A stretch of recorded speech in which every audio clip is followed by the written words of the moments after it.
Munetaka Murakami here for the White Sox. Look at the power from Mooney. 3 games, 3 bombs for the Japanese sensation Munetaka Murakami. This ball is gone. Cue the fireworks for Murakami. Back it goes. Oh my God. And monster moonshot. Get out.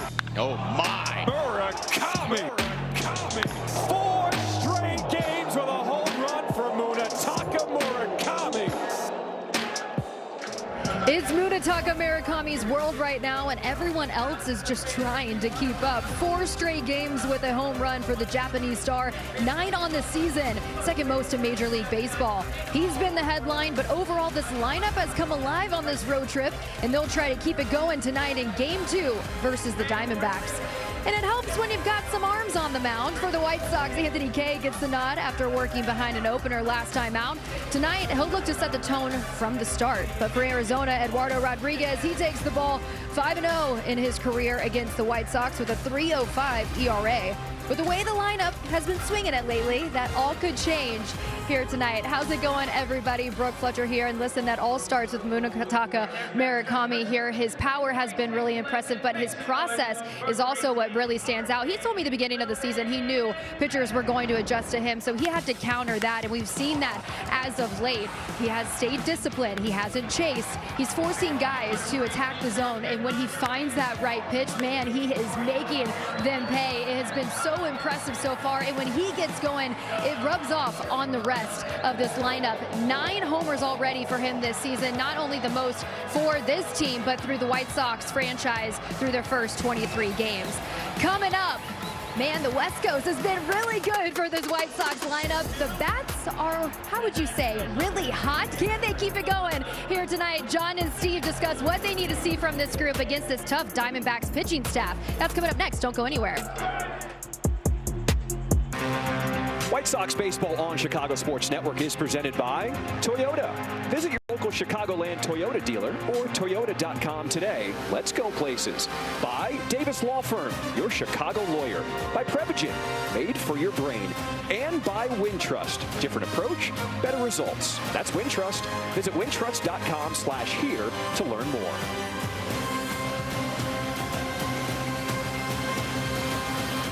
It was just a week ago we were talking about when would this offense finally break out. Well, it is happening here on this road trip. In the last 4 games, White Sox have belted 12 home runs compared to just 8 in their previous 15 games. It has been fun to watch. Welcome inside the booth, everybody. Alongside my guy, he's Steve Stone. I'm John Triffin. All right, normally on a night like tonight, we'd be potentially talking about Miguel Vargas, who is looking for a home run in his 3rd straight game. Maybe Colson Montgomery, who's looking for a home run in his 4th straight game. But Munetaka Murakami with a home run potentially in his 5th straight game. I feel like we have to talk about this entire offense. Everybody is hot right now. The roof is open once again, and when it is, it's very lively here. And so the boys will be bashing the ball out of the ballpark. And we've seen it recently, and it's been fun to watch. 12 home runs the last 4 games, and the average of 8.25 runs per game, that will win you some. As far as the previous 15, well, they only hit 8, and they scored 2.6 runs per game. So when you're doing that, the pitching has to be airtight. When you're hitting the ball out of the ballpark, the pitchers can make a mistake or two. And this lineup, top to bottom, is red hot right now, so look for more of the same here tonight. Coming up, will it be a 5-star kind of night for Murakami? Looking to make history and match the MLB rookie record with a home run in 5 straight games. Could it happen? First pitch coming up next. My God. Monster moonshot. Colson Montgomery just unloads to right field. Get out! Oh boy. Blasted. Long gone. Oh my. Murakami. It is gone. My goodness, the Sox go back to back to back. It was a fun night last night here in Arizona. White Sox with 4 home runs. We take a look at the percentage of runs scored via the home run this season. And the White Sox lead Major League Baseball behind Will Venable, who has managed this young team. He was so calm, collected to start this season, believing that this lineup would break out. And we are seeing it happen here on this road trip. Starting lineup, it is Chase Mydroth at the top with a lefty on the mound. Vargas, Murakami, Pereira. Edgar Caro has the plate. Montgomery, Murray Hill, and Acuna's in center field. Let's take a look at the two. So you see he's got a lot of craft and guile. He's not overpowering. He does have a good change, but don't look for a big fastball. So the 4-seamer is 91.5 miles an hour. The changeup backs it up. It's a good changeup, and if he starts to feel it, he's going to throw it more. The cutter at 14%, a curveball and sinker occasionally. And we'll take a look at the defense and how Torey Lovullo lines him up this evening. It's Gurriel, Barossa, and Carroll in the outfield left to right, with Arenado, Perdomo, Marte, and Vargas in the infield. James McCann, our old friends, got the plate. And our weather is presented by Four Seasons Heating, Air Conditioning, Plumbing, and Electric. It's beautiful here, 81 degrees. 16% humidity. We are ready for baseball, and the Sox are ready to get it done. Behind the plate, Jeremy Rehak calls strike 6% above Major League average, up and down to left-handers. There we go. Game 2 of this series against the Diamondbacks. And the first pitch is in there, strike 1 to Chase Mydroth. So a different look in the lineup with a lefty on the mound. The righty, Chase Mydroth, leads things off here for the Sox. Last few games, we've seen Andrew Benintendi. The White Sox are very comfortable with Mydroth. He's so selective at the plate, leading things off.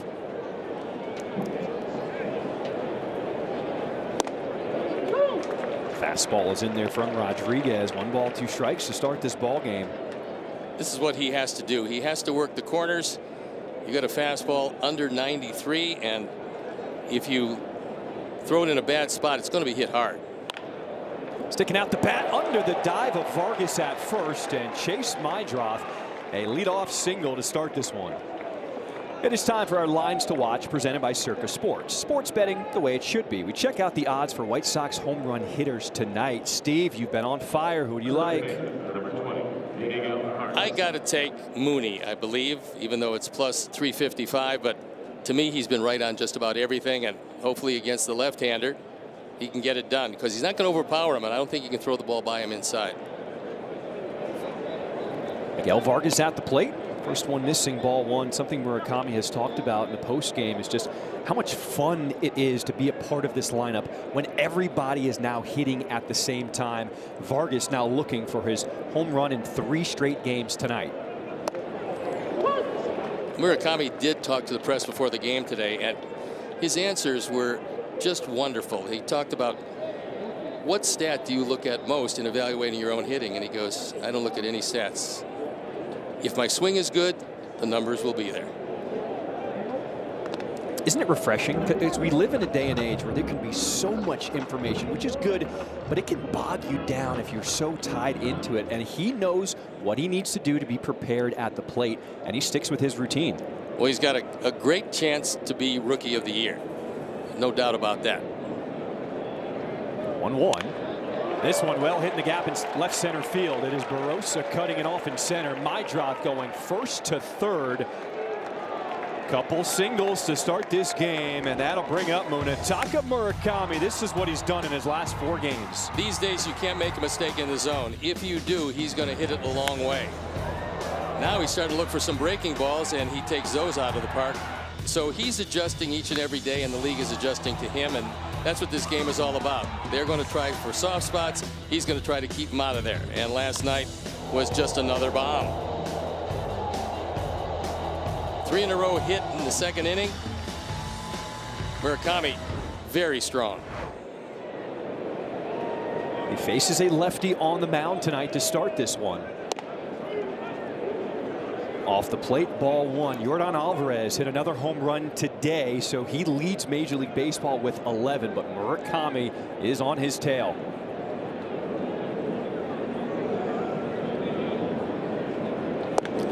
Interesting part, John, when he did meet the press today, talked to him about the comparisons between Aaron Judge, what he's doing this year, and what Mooney is doing this year. And he said he's not really in a conversation with Aaron Judge. Basically, he said, I just got here, and that's one of the bona fide stars of our game.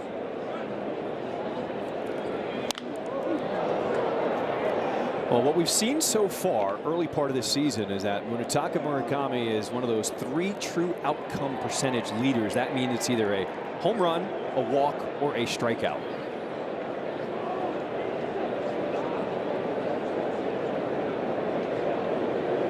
Two balls and a strike to count. Also, for players who put the ball in play, he has one of the highest barrel rates in Major League Baseball. How about just ahead of Shohei Ohtani? Anytime you're ahead of Ohtani in anything, that's really good.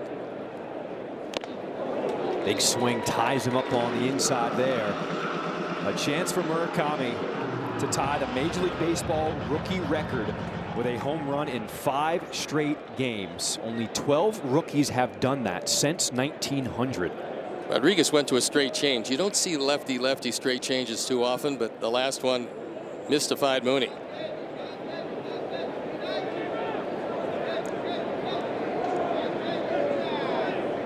Runners on at the corners, nobody out. Here's the payoff. And grounds this one foul. The only other White Sox player on that rookie list to have done it, our good friend Ron Kittle, who was the American League Rookie of the Year. He did it back in 1983. He could hit him a long way. Oh, yeah. That is a very strong young man.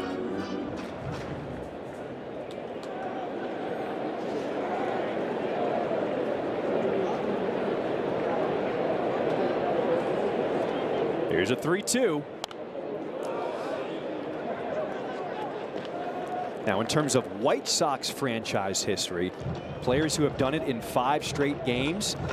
Oh, there's the last one. AJ was the last one to do it. Frank Thomas actually did it twice in 1994. That's pretty impressive. 8th pitch coming this at bat. And it's in there, called strike 3 as Murakami wants a challenge. The pitch was ruled a strike. The hitter's challenging. ABS is powered by T-Mobile as we take a look. Ooh, and it is in there. Confirmed, called strike 3. Called confirmed. Chicago has 1 challenge remaining. We'll watch it again. Mooney thought it was outside. It's another changeup. And so far, it's been pretty good for Rodriguez. When it is good early, he leans on it much more than normal. Now, Miguel Vargas did get a stolen base on that play, so a couple runners in scoring position right now as Everson Pereira steps in. First pitch missing, ball 1. This is what we've seen from the White Sox over the course of these last 4 games on the road, scoring and scoring early in the ball games.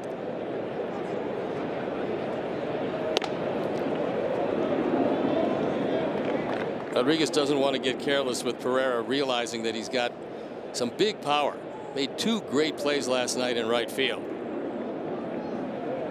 I feel like he had a Superman cape on for that last one, laying out full extension to make the grab and take away an extra base hit in right field. Well, normally when you score 11, the offense is highlighted. There was some very good defense last night by the Sox. 3-0 off-speed pitch. 3-0 straight change. I mean, Rodriguez has supreme confidence he can throw that pitch in any situation. You don't usually see it 3-0, but he got it over the plate. It's been the 20th pitch here in this first inning. And ball 4, bases are now loaded. That Sox walk is presented by IDOT. Stop for pedestrians. It's not a game.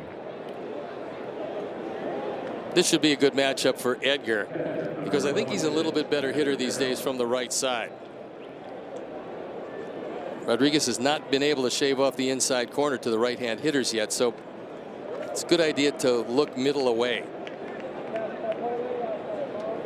Good battle here to start this ball game.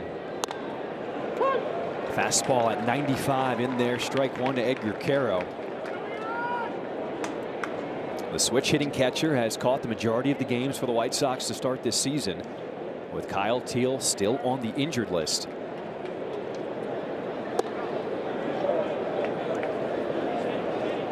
To see both of those catchers, Caro and Teal, come up together last year, it was so fun, and you could really see the future of the White Sox in good hands behind the plate.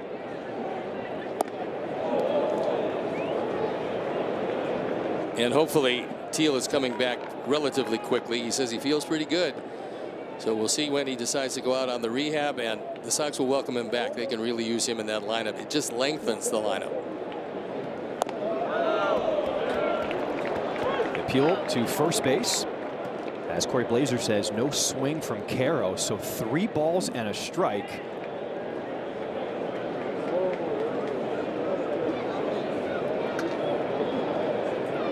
A lot of pitches by Rodriguez here in this first inning. Here's the 25th pitch. And he will walk in a run. White Sox showing some patience and strike first, leading at 1-0. Saturday, Colson Montgomery drilled one a long way, and when he gets them, there's no doubters. Then Sunday, takes it to center field, and not much of a doubt about that one either. And last night, the longest of them all, 440 feet to right center field. This fastball was high and away.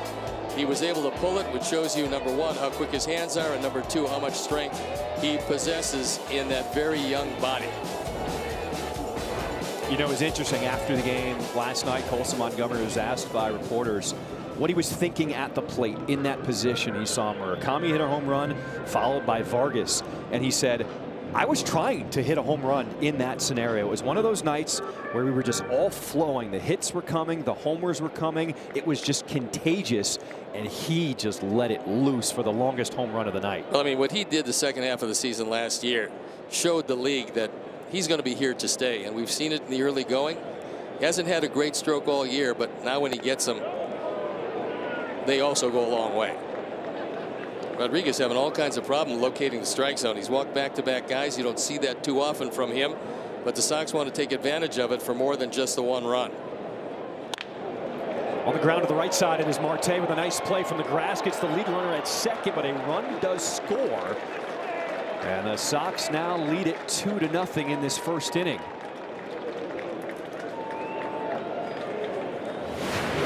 RBI number 17 for Colson.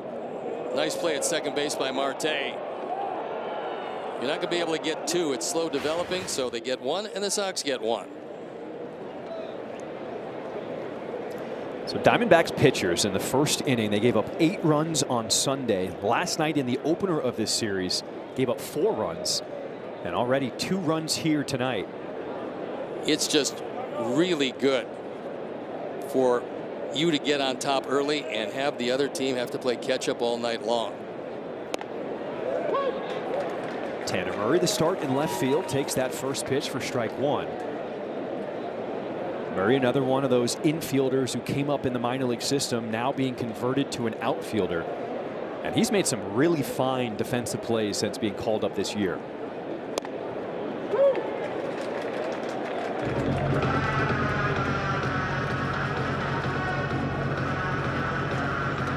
The Sox have made Eduardo Rodriguez work.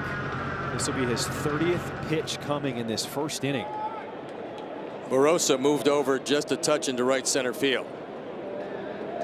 0-2. Up out of the zone, strike 3.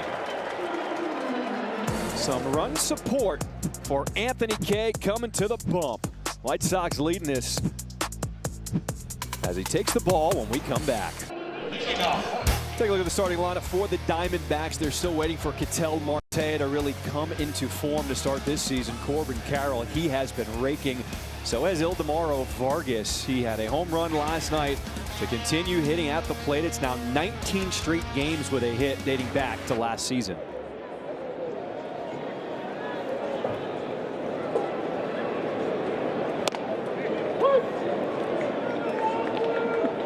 There's a look at the Sox starter, Anthony Kay. Been in 4 games, 2 of them starts, 2.60 ERA. He's thrown it pretty well. Last time a very short outing for him, however, 2 2/3 innings. Let's take a look at what Kay is going to throw tonight. The four-seam fastball he leans on heavily, and it averages about 96 miles an hour, backed up by the sweeper and the slider, essentially the same pitch, and a sinker and changeup. So he changes speeds and location a lot.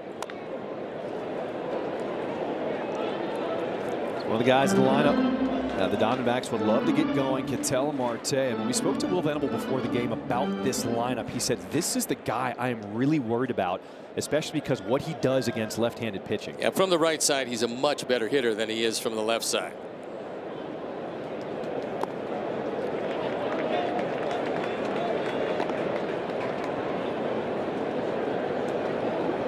Outfield pretty much straight up, but the infield playing Marte as a pull hitter.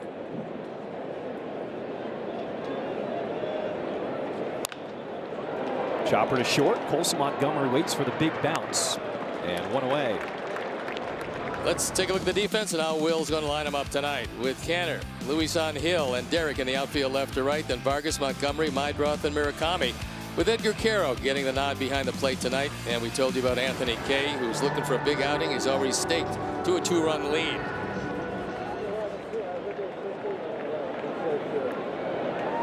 Here's Corbin Carroll.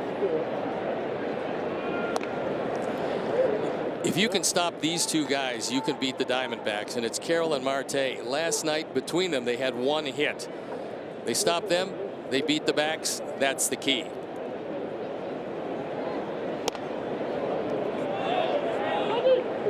Appeal to third base, no swing. Doug Eddings, the crew chief, on the call there.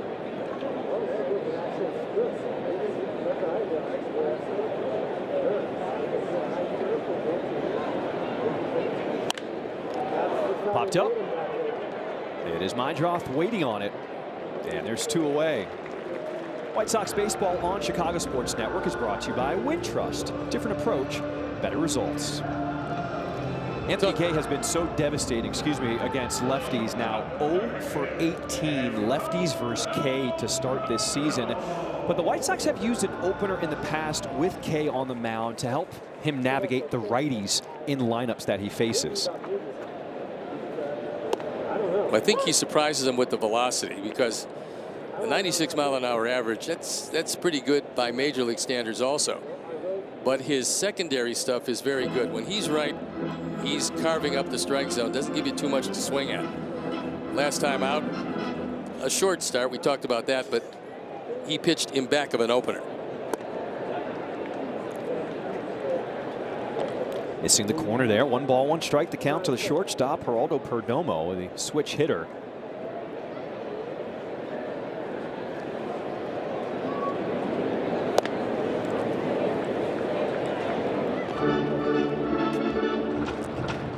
Anthony Kay decided to sign with the White Sox after spending the last few seasons in Japan, because he felt like he really had an opportunity to prove what he could do in Major League Baseball once again in this rotation.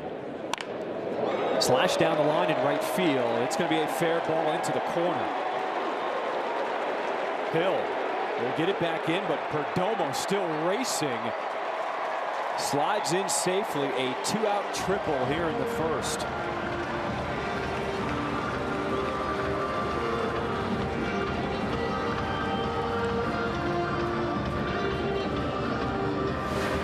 It's tough to play the caroms here when this is not your home park.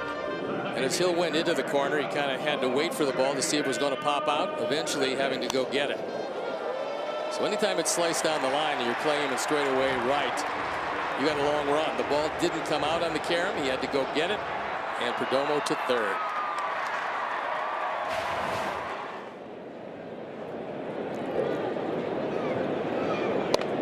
And it wasn't a bad pitch. That was 97 on the black, but Perdomo just taking it the other way. Last year was such a big year for him. He served notice that he was going to be here to stay. And they love his discipline at the plate.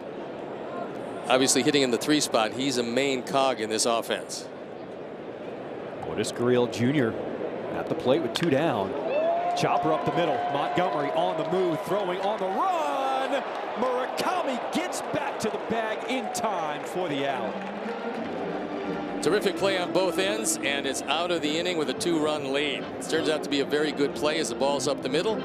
Colson just drifts, glides to the baseball, and made the play. Foot on the bag, out of the inning.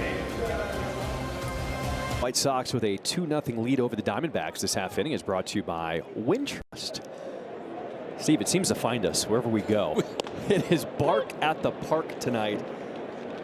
Yeah, I think that you and I probably have participated in more dog days than any other broadcasters in the league. It seems like everywhere we go, it's a dog day. And what a day that is. On the ground, it is Vargas at first, keeping it himself. Let's go to Brooke for her scoop from the clubhouse. Okay, guys, so we've seen the power at the plate with this lineup, so it's led to the question, well, when are we going to see a home run celebration in the dugout? We didn't have one last season, and I know fans are eager to see one again this season. And so I did my research, because that is why I'm here, right? So I asked Munetaka Murakami. He told me that they're getting close, and Colson Montgomery told me the same thing, that it's on the way, but he was really hush-hush about it. So I went to the socials, and I asked the fans what they want to see, and I got a lot of responses, everything from the pad to maybe the espresso machine. I know we saw that with Team Italy in the WBC. How about this one, though? A Batman cape and mask, channeling Mike Vassell, because we know Batman is his alter ego. But I'm curious, guys, what do you want to see as the potential prop? Ooh, that's a good question. I am partial to the pad. I think there's a lot of relevance to that right now with the White Sox. This one, a chopper over the middle, charging is Perdomo at short, gets rid of it, and Acuna is retired for out number 2. What do you like, Steve? I think they ought to wait a little bit longer before they make a determination. Get something that everybody really likes, something maybe that, well, let's say epitomizes the team. I think that's probably what they're looking for. They'll come up with something, it'll be good, and hopefully we see it a lot. Because if we see it a lot, the Sox are going to be scoring a lot. They're certainly having fun, right? I mean, you can tell.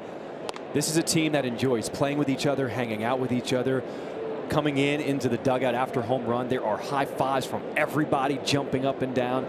It would be cool, though, if there was a little home run celebration to rally behind. And here's a challenge from behind the plate. This team right now is a young team, and they're growing together. ABS powered by T-Mobile as we take a look. Calls overturned. Arizona has 2 challenges remaining. So 1 ball, 1 strike. The count now to Chase Mydra off top of the order.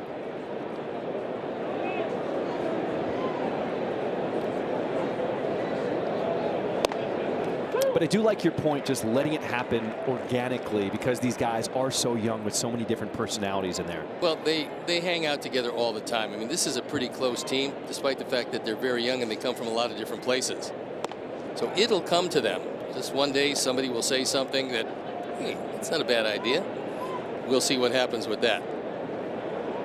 I have a feeling, though, that Mike Vassell right there will be involved. I don't doubt that for a minute. Another challenge. The pitch was ruled a ball. The catcher is challenging.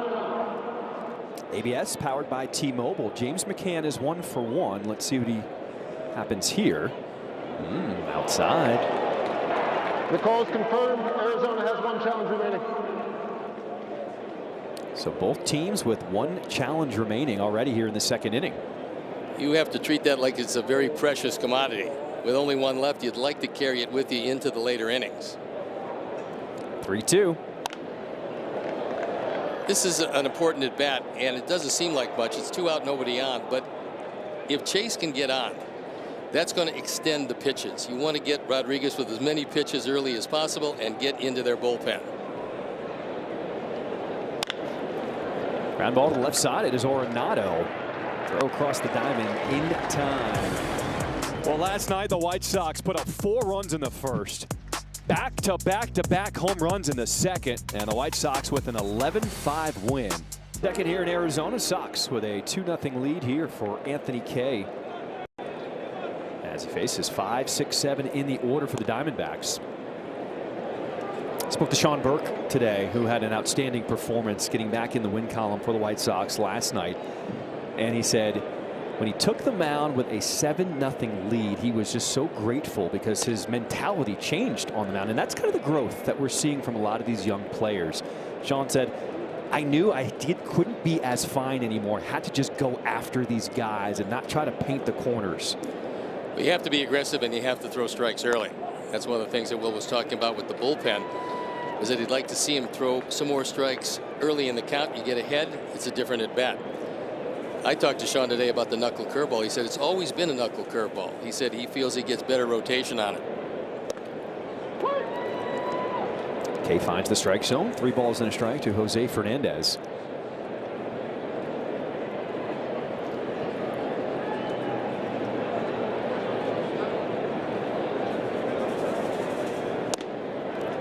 And that one missing, ball 4. Let's take a look at the numbers for Sean Burke and what he did in his performance last night. He got 6 innings in with just 5 hits, a couple of earned runs, and only 1 walk. That's always the key stat.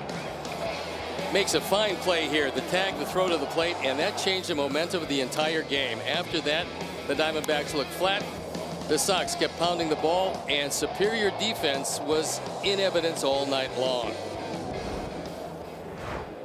He had been winless in his last 16 appearances. The last win before last night was June 25th against this same Diamondbacks team.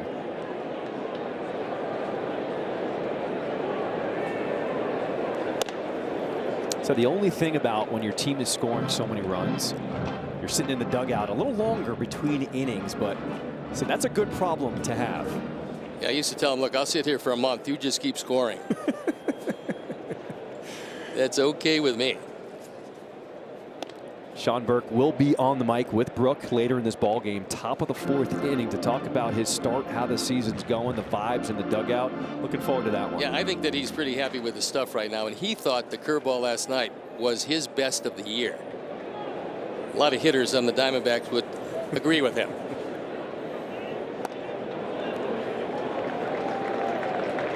It's okay, trying to find the strike zone here in this 2nd inning, falling behind Nolan Arenado 3-0.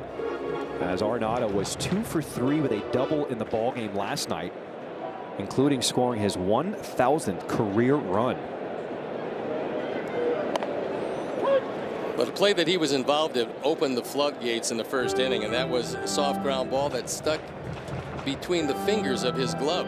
Could not get it out to make a throw. It really opened up the inning, and the Sox scored 4.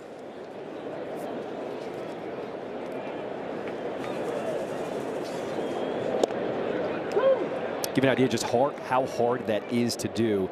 Arenado just one of 13 active players to reach that milestone of scoring 1,000 runs in his career. You have to be around a long time, and you have to be healthy for a long time. Okay, battling back in this at bat as he now checks on the runner. Fernandez at first. Looked like he was leaning the wrong way. As Anthony suspended that leg and then went over to first base. So you would think that Fernandez would be going here.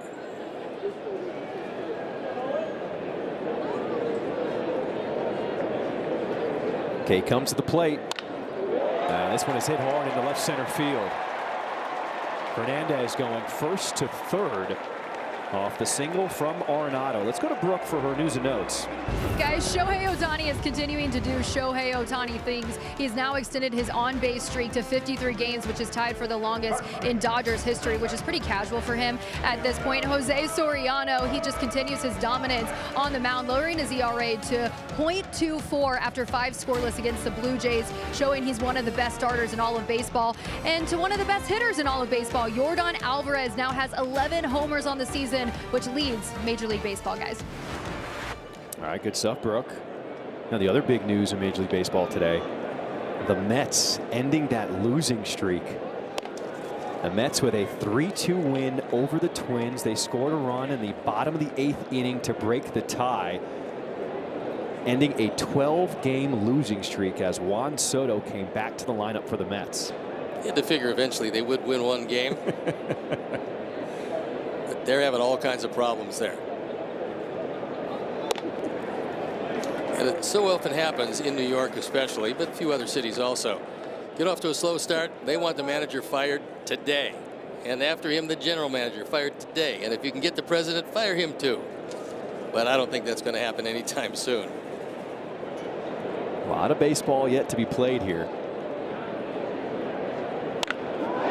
This one is hit a long way to left field. Ildemaro Vargas now back-to-back games with a home run.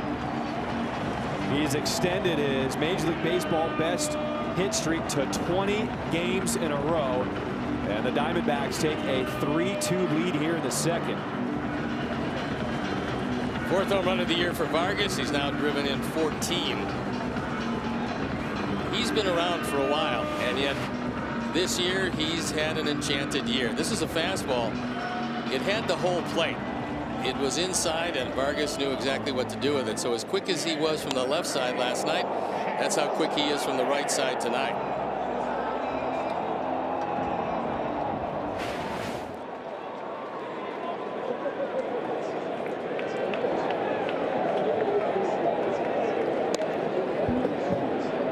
That's really the big difference. You fall behind 2-0, it becomes very much of an offensive at bat. You got to come to him or risk a walk, and it turned into a 3-run homer.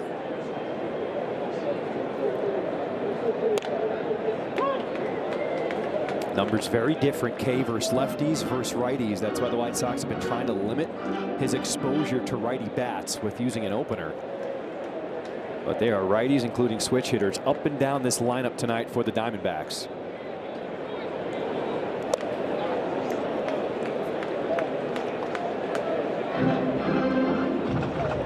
It's the catcher, James McCann. The occasional pitching, James McCann also. We saw that last night.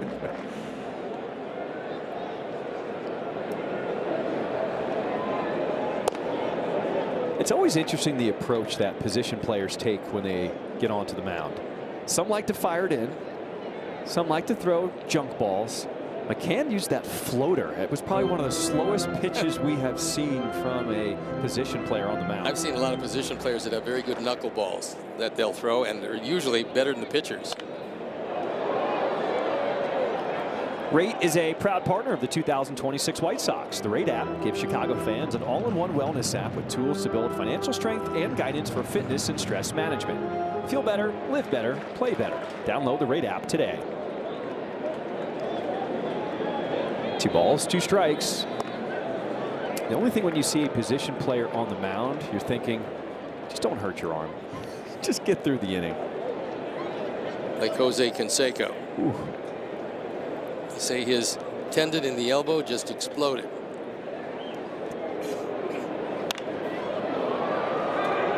Popped up right side of the infield. It is my drop waiting on it. There's out number 1. Wherever the game takes you, it goes with you. Stream White Sox games live on the CHSN app on up to 3 devices, so don't miss a moment. Start your 7-day free trial at subscribe.chsn.com. Chicago Sports Network, full stream ahead.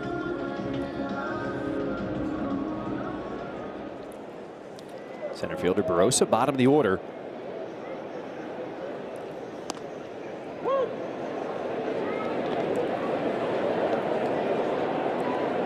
Kay gave up a walk, a single, and then the 3-run shot to Vargas to start this bottom of the second. Now he's starting to get ahead in the count against these hitters to get back on track. Yeah, it's going to make a huge difference in how the hitters approach each and every at bat. Anthony wants to stay ahead. I mean, the fastball is good. It's not overwhelming. So if he's behind, that's a problem.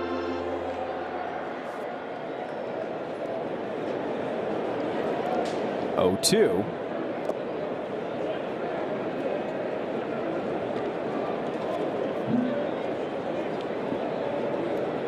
It's the 3rd start of the season for Anthony Kay. We've also seen him twice following an opener.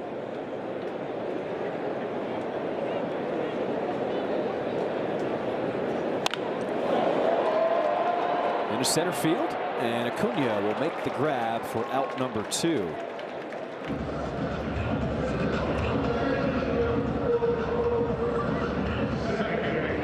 So first time through the order, Kay has given up 3 hits to the Diamondbacks as Ketel Marte steps in for the 2nd time tonight.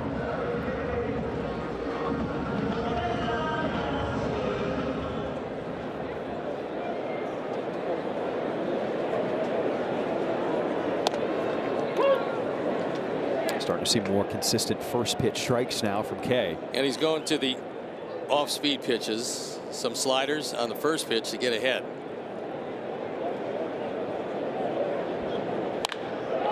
Marte hits this one hard, slicing away from Acuna in center field, and this one's going to one-hop the fence. Marte with a 2-out double here in the second.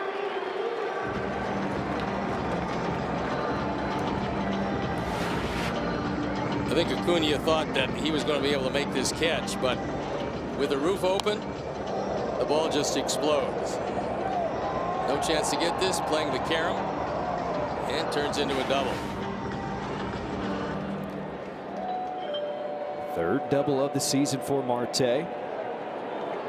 Zach Bove out to the mound, and Will, before the game, I mean, we're sitting there asking all kinds of questions, and what he said was Zach Bove went out, made a trip to the mound, and after that, everything seemed to work really well. He said, I have no idea what he said to him, but whatever he said to him, it worked wonders.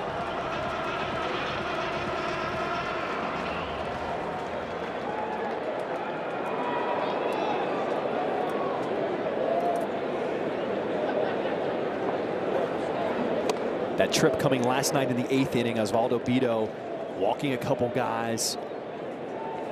Then all of a sudden, the trip to the mound, and Bido started to get the ball over the plate.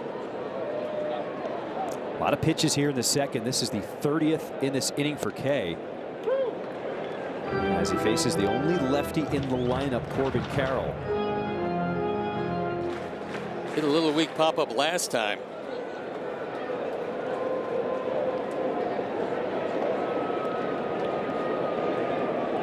Oh, 2. Just over the reach of Mydroth. Hill's thrower going to second, an RBI single for Carroll as Marte scores, and the Diamondbacks now lead it 4-2. This is number 17 driven in, and this is a sweeper on the outside corner. Carroll is able to just get enough on it to take it over the head of Mydroth.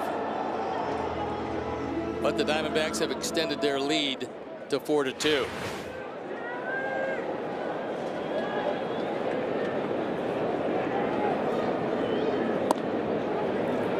It's the first hit that Kay has given up against the lefty this year. White Sox challenge with just one remaining. There's going to be none remaining. ABS powered by T-Mobile. Polls confirmed Chicago has no challenges remaining.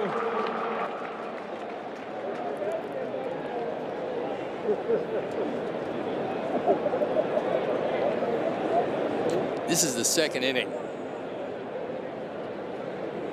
and there was no count on the hitter. That's not a challenge you want to risk being challengeless the rest of the way.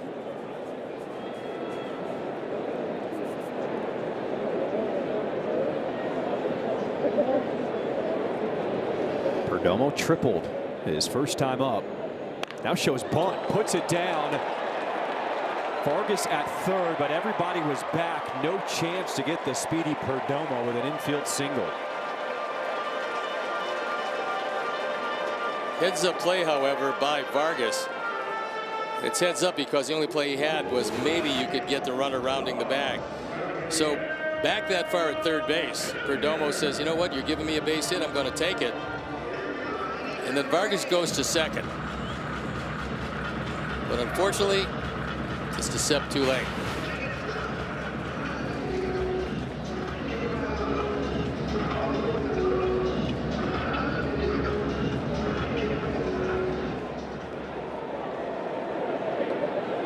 That is a fourth hit with 2 outs tonight by the Diamondbacks.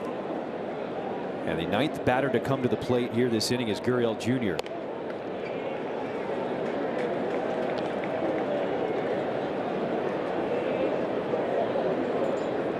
I talked with Torey Lovullo before the game. He said they got to get Gurriel back now that he's healthy. He left the lineup for a while, but he's one of the keys they figure in the middle of this order.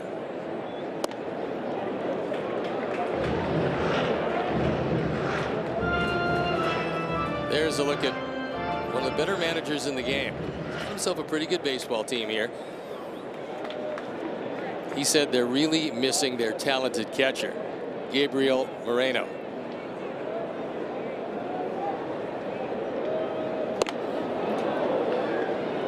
Gurriel Jr. out of the zone, chasing that one, strike one. Kay trying to limit the damage as the Diamondbacks have put up a 4 spot here in this second inning.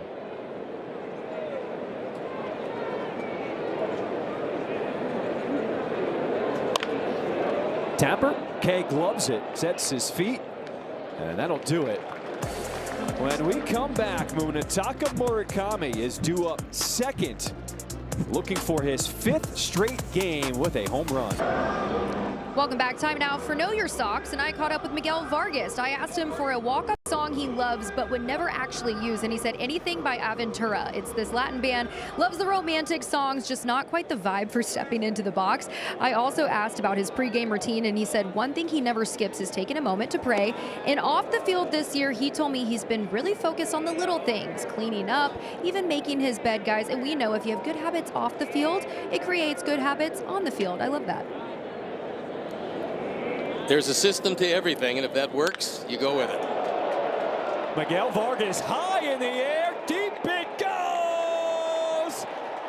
3 straight games with a home run for Miguel Vargas. As the power surge continues for the Sox, it's a 1-run ball game. It started in Chicago. We talked about the fact that even though he couldn't get anything to fall, he was hitting the ball hard, and it looked like he was ready to go, and that has been the case on this trip. This looks like a fastball. It's down, not down enough. And Miguel hits number 5. That was a towering blast.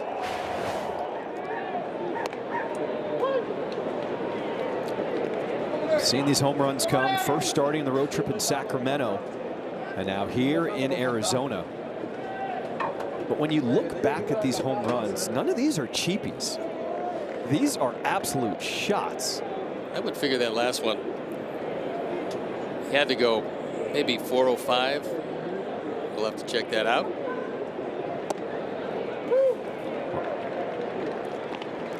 The White Sox went back to back to back last night. Let's see if Murakami can follow up Vargas here in the 3rd inning.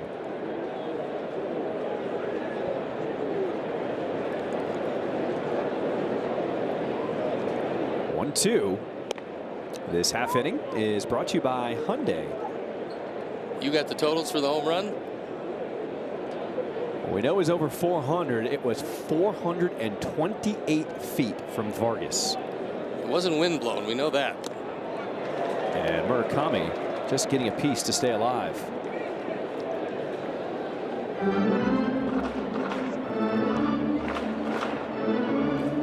Steve, we like the 2nd plate appearance in the game for Murakami. 438 batting average. He'll take it. I thought he did a great job meeting with the press before the game today, and they talked about everything, his approach and everything else. And then Will, when we talked with him, mentioned preparation is one of the keys. He says he really works at it, both intellectually and physically.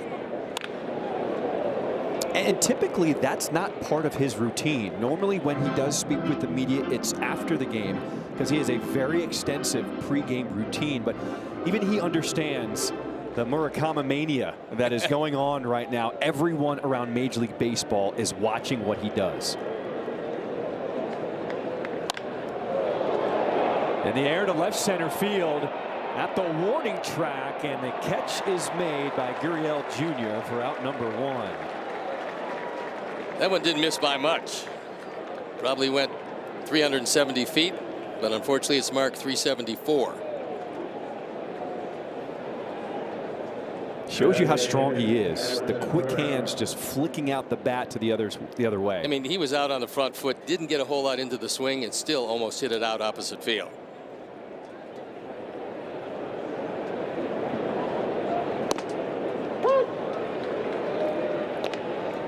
Everson Pereira walked in the 1st inning.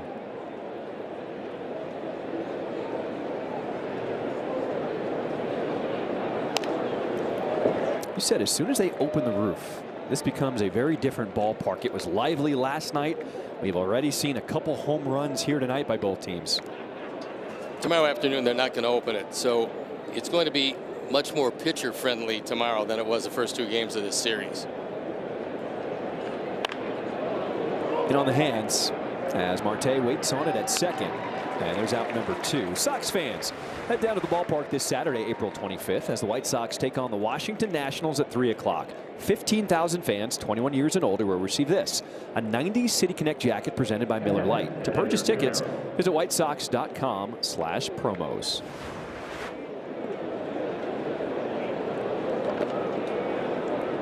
There's the man that got the Sox within a run.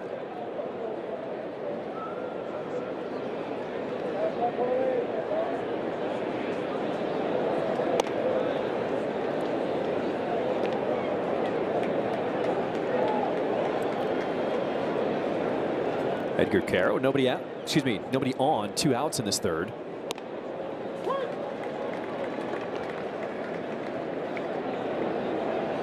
Picked up an RBI with the bases loaded when he walked in the first inning. Grounds this one to short. Perdomo with the hop. And the Sox pick up a run off the home run by Vargas. Well, it has been a beautiful setting so far here in Phoenix, Arizona. The White Sox enjoying this road trip. A win last night, a chance to take the series tonight.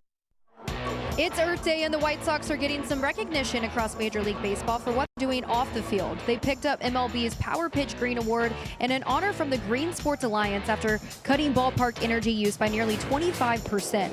They've also ramped up recycling and composting, now at a 30% waste diversion rate. And it goes beyond the stadium, guys. Sox charity volunteers were out in the community this week working with Southside Blooms on cleanup and composting efforts.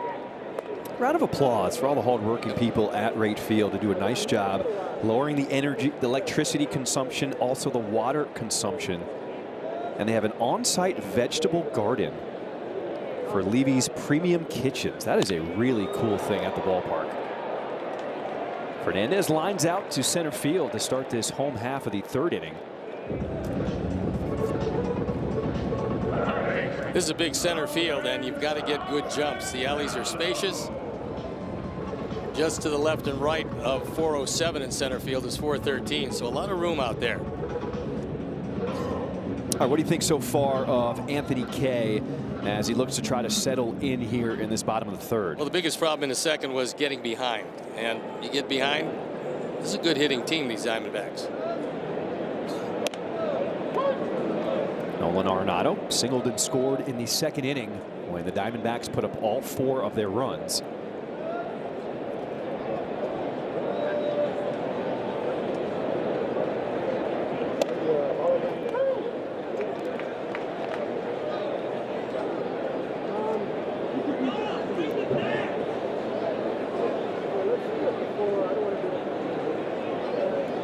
Quickly 0-2 with 1 out.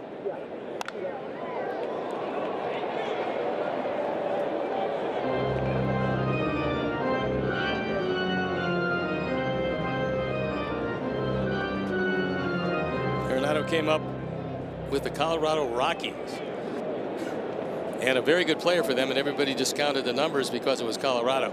Then when he did it in St. Louis, they said, yeah, it's pretty good. One thing that has never failed him at 35 years old, the glove has always traveled wherever he's played. He's been one of the best glove men around. Chapman from San Francisco, another one of those guys.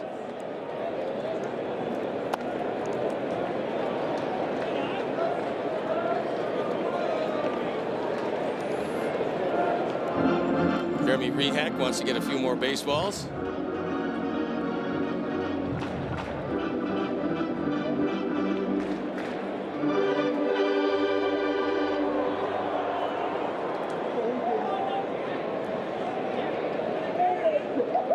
Two balls, 2 strikes.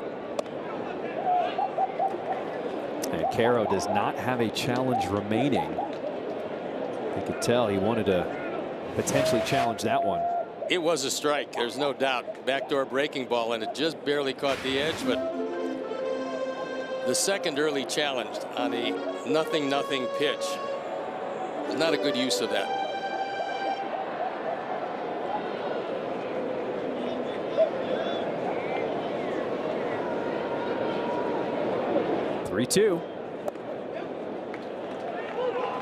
Field to first. Arenado did not go around. Ball 4.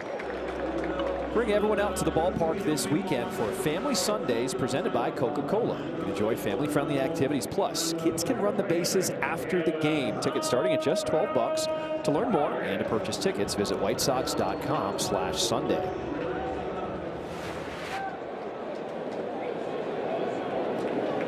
Ildemaro Vargas had an 0 for heading into the 9th inning last night, potentially snapping that hit streak he had going. And you can save it in the last at bat. That's pretty impressive. Because with every at bat, the pressure is building, and he took it out.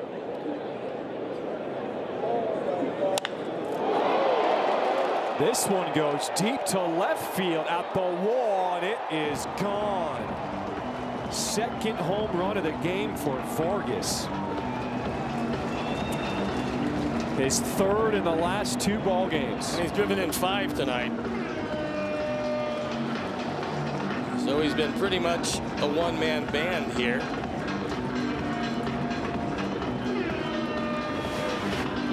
We'll take another look. This looked like a change-up down. Wasn't a bad pitch. But Vargas, who's just on fire, is hitting everything from both sides of the plate.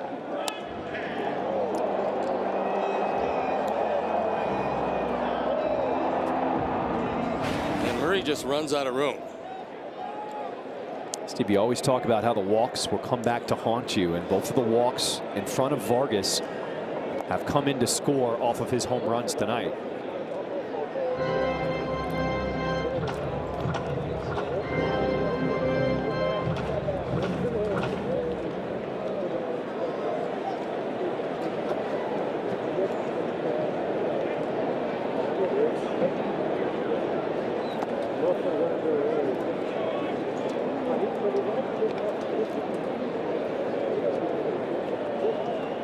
James McCann has always been known for his defense. His calling of a game, blocking pitches, a very good defensive catcher.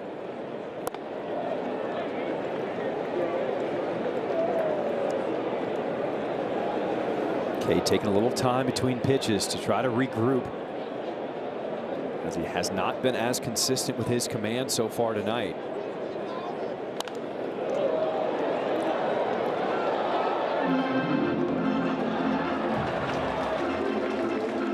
37 strikes to 30 balls. And high pitch count.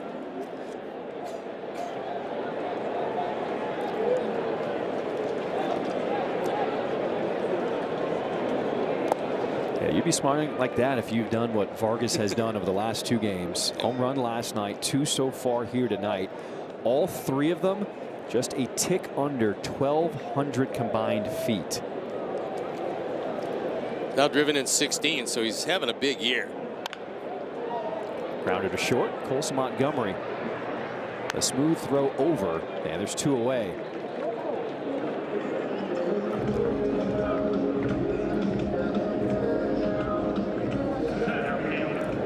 Nothing has really been easy so far for Kay on the mound to start this game. No, he's been falling behind too much. You can't really do that to a team that has the kind of offense the Diamondbacks have. They're going to take advantage of it, and they have so far early, but a long way to go in this one. Chopper over the middle. It is Mydroth on the move to make the play. Last night's starter who got back in the win column, Sean Burke. They'll be on the mic with Brooke when we come back after this break. Welcome back. I'm here with Sean Burke after his win last night in Game 1. Sean, this isn't an easy lineup to navigate, but just what do you make of how you executed last night? Yeah, I think I did a pretty good job kind of just trying to stay on the attack as much as I could. I know I got behind some guys, but I was able to kind of come back. Is that a homer? How about Colson? No, I mean, obviously it's a good lineup. You see them kind of hitting the ball tonight, so I was trying to give them different looks with the fastball, and then, unfortunately the curveball was working well again last night, so I was trying to stick with that. And they also got off to a hot start, the lineup. What does that do for you, especially with Colson hitting a bomb himself? What does that do for you on the mound? It makes it easy for me. I think it's just like go up there, that big close. makes it easy just to go out there. You know, for me, once I saw they scored 7 in the first 2 innings, like I'm just trying to throw everything right down the middle and just give the team as many innings as I can. Okay, what is this? I've been seeing this. Is there something to this? It's just our home run, Sally. I'll leave it at that. But a prop is coming. Colson told me a prop's coming, right? Oh, I don't know about a prop. Is there a prop coming? Apparently. I don't know. We'll have to see. I don't know what it is. What do you think it is? You're in the clubhouse. I don't know what it is. This might have been a talk yesterday when I was pitching, so I don't know it yet.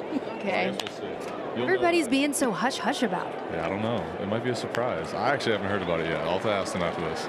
I asked people on the socials what they think it could be. Somebody suggested a Batman mask and cape, channeling Mike Vassell. Is that maybe in the mix? I think we already got a Batman mask in the clubhouse somewhere. Cape could be fun though. I don't know. We'll have to see about that. What's it like just having Mike Vassell like in the dugout some and just being on the road, even though he's not playing? Yeah, it's been good. I mean, he keeps it pretty loose in the clubhouse. Obviously, he's a big, like, energetic guy.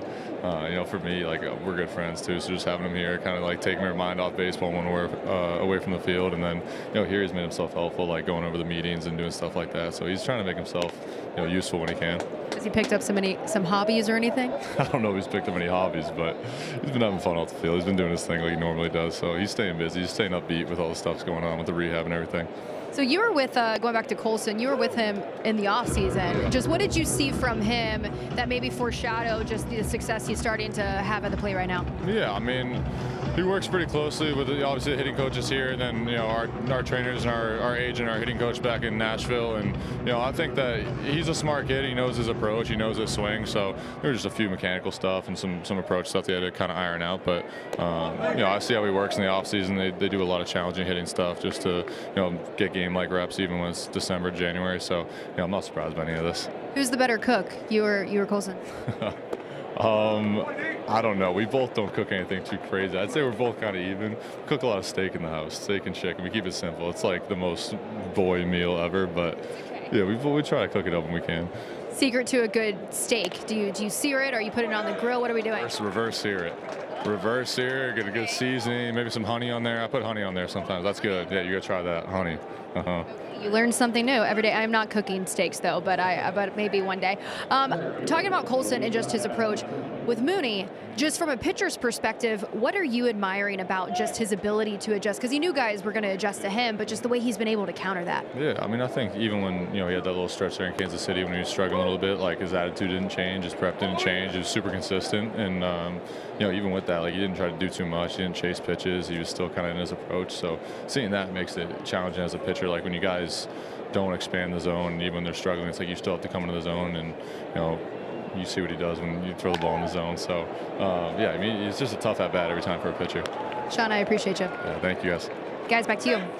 Awesome stuff, Brooke. Thank you so much to Sean Burke for agreeing to be on the mic, seeing him dap up Colson Montgomery as he goes deep for 4 straight games. It's just fun to see how all the guys get along in the clubhouse and in that dugout. Well, Colson right now is swinging it like he swung it the second half of last year. So whatever the magic is, he still has it, and he's so strong that the ball just explodes off his bat.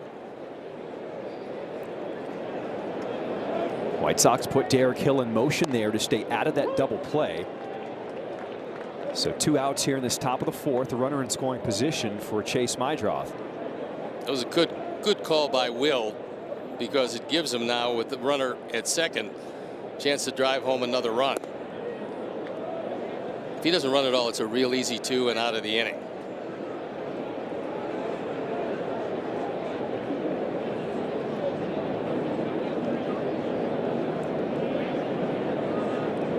Ball 1 strike here to Mydroth. Top of the 4th. This half inning is brought to you by Toyota.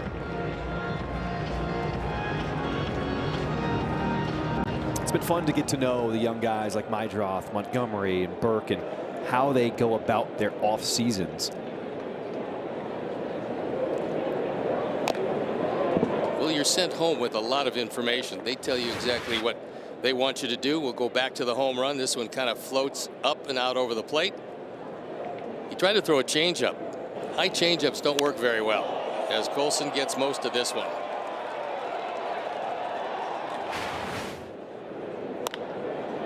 Tapper over the mound. It is Marte on the move. And will make the play. Colson Montgomery. 4 straight games with a home. Montgomery, thanks to his home run, the Sox trail by 2. This half inning is brought to you by Davis Law.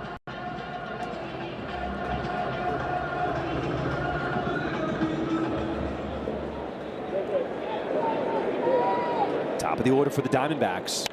As Ketel Marte just unloads, but thankfully foul. You can tell he's a good hitter from both sides, but he's far superior as a right-hand hitter because you can tell how he attacks everything. They're a little disappointed in the home run production because he's capable of much more, but it looks like he's starting to heat it up.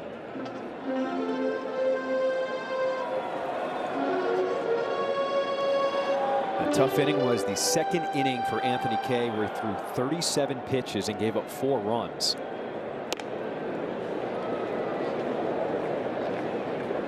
As he's up over 70 now in this ball game to start this bottom of the 4th.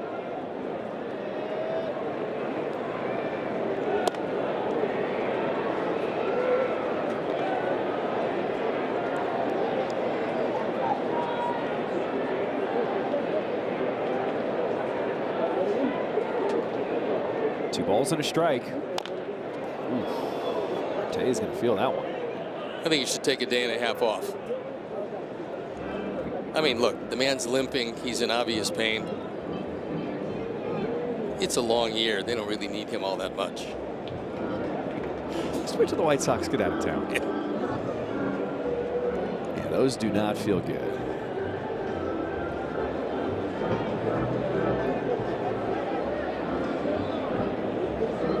He's trying the age-old remedy. He's trying to hop it off. That usually doesn't work too well. He's still hurting. Troy Lavello knows that he can't afford to have this guy at the top of the lineup out for any length of time. Knowing you, you'd come right back inside with this next pitch. Well, just to test out if it's entirely healthy or not. Swing and a miss. Strike 3. White Sox are sending their thoughts and prayers for a speedy recovery to Orlando Rivas, son of longtime barroom chef Roy Rivas. He was injured in a freak accident outside the Buffalo Grove High School, and we're all rooting for him. And Roy, a longtime chef, is probably responsible for a few pounds on all of us who knew him. Roy, a beloved member of the White Sox community, retired just a few years ago. Now splits his time between Chicago and Puerto Rico. Was originally hired by Bill Veeck. It's hard to believe. I mean, that's a long time ago. He was a longtime member of the White Sox family, and we certainly wish him well, and our thoughts and prayers go out to him and the entire family. Certainly.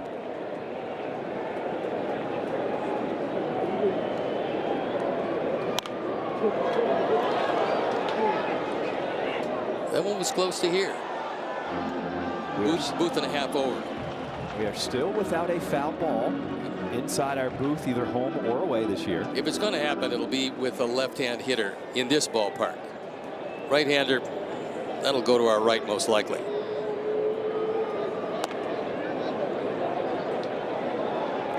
Corbin Carroll 1 for 2, an RBI single back in the second.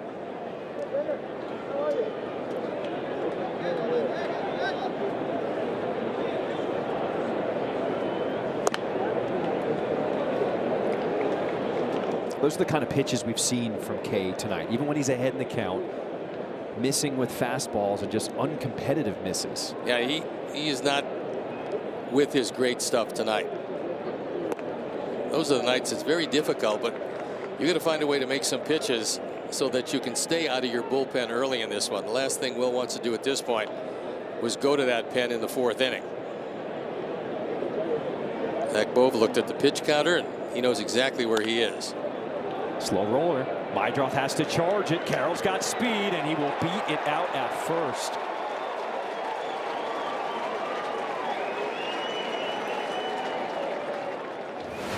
Carroll from the left side can really get down there. Once this gets by Kay, it becomes a tough play for Meidroth. He does everything he can do using a short arm delivery to get the ball there, and you can see Carroll busting it with everything he's got. He's one of the fastest players in baseball.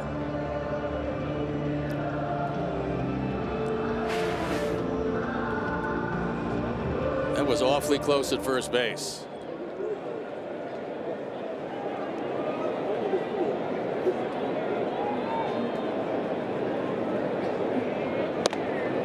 Let's take another look at the bag on that last play.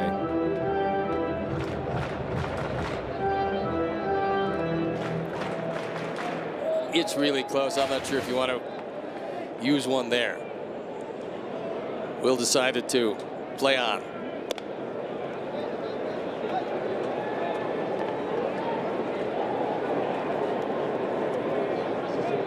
Kay falling behind Perdomo, 2-0, who has a triple and a single so far tonight.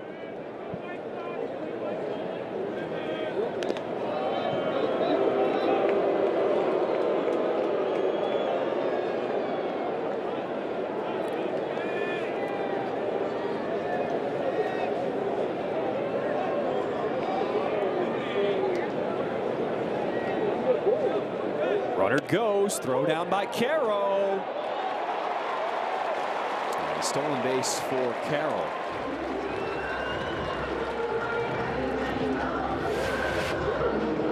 Carroll gets a very good jump.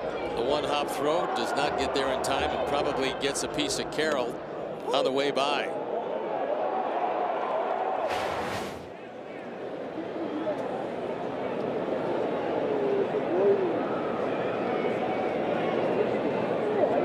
Pitch number 85 from Kay tonight. Ends in the breaking ball, 2-2. This makes these Diamondbacks so tough. They've got the power. They've got speed. They can small ball.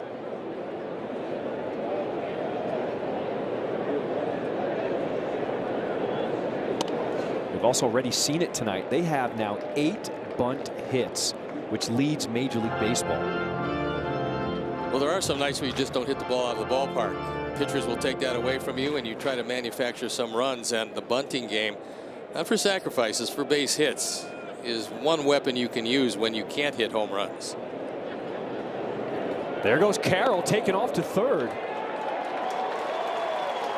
His second stolen base this inning, and it's ball 4 to Perdomo. Friday nights are special here on CHSN, and this Friday it's White Sox and Nationals with our first Friday night all-access game this season. We bring you closer to the game with exclusive moments and in-depth coverage. So don't miss it. Stream it live on the CHSN app. Start your 7-day free trial today at subscribe.chsn.com. Chicago Sports Network, full stream ahead.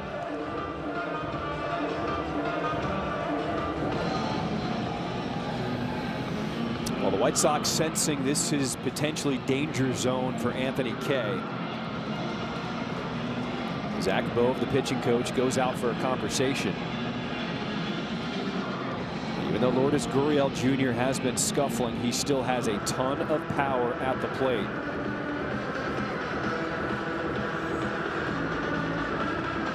And the pen up and going.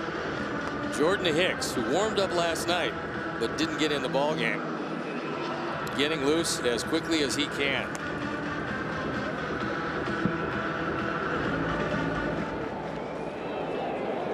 Runners on at the corners with 1 out in this bottom of the 4th.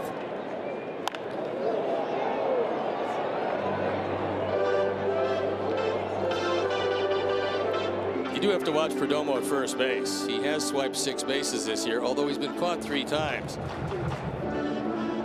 But you would think they would try to open up this inning and force the Sox to execute defensively.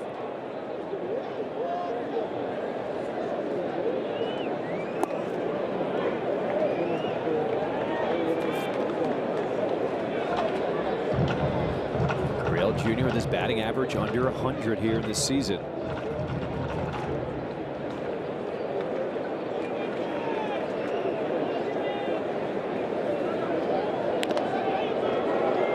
He was the guy in left field last night for that bizarre inside the park home run by Sam Antonacci. We all saw it get touched by the ball boy in foul territory, but it was not ruled interference at the time.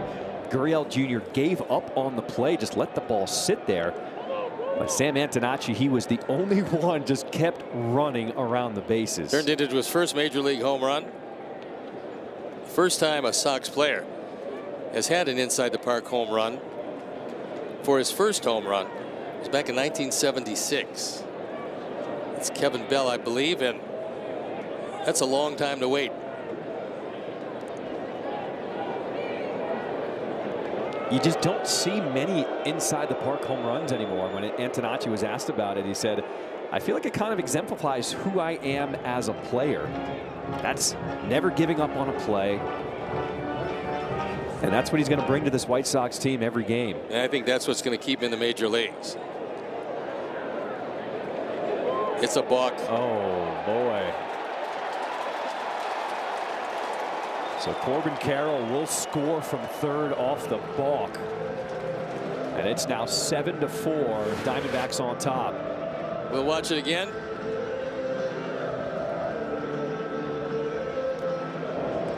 And Jeremy Rehak, who saw it, thought there was a little too much movement you would expect after he came to a set position.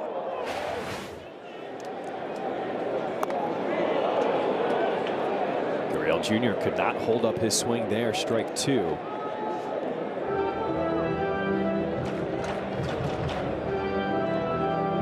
When you give up a balk in a situation like that, is that just indicative of a lot going on in your head on the mound? I think sometimes you kind of get lost in the moment and do something you shouldn't do. And with 4 umpires around, somebody's going to see it. This time it cost him a run.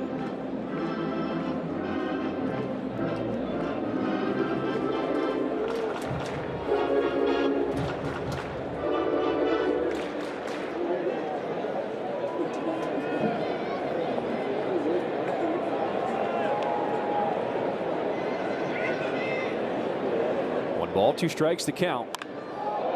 In the air to right field, it is Hill backing up with the grab. Tagging from second is Perdomo, and he will get to third with 2 outs. All right, if you're just joining us, let's get you caught up. What you've missed so far. Ildemaro Vargas, home runs in the second and the third. That's after he homered last night. 3 home runs in his last 3 plate appearances. But Miguel Vargas comes up. He hits a solo shot in the third, and Colson Montgomery follows it up with a solo shot in the fourth. So we'll have a new pitcher.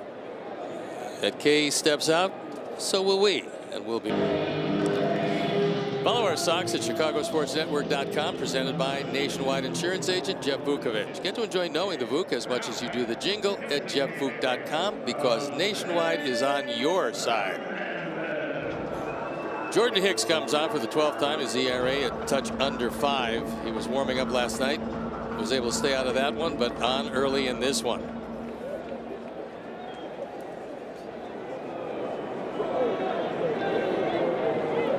Inherits a runner on at third with 2 outs. As the first one missing here to Fernandez.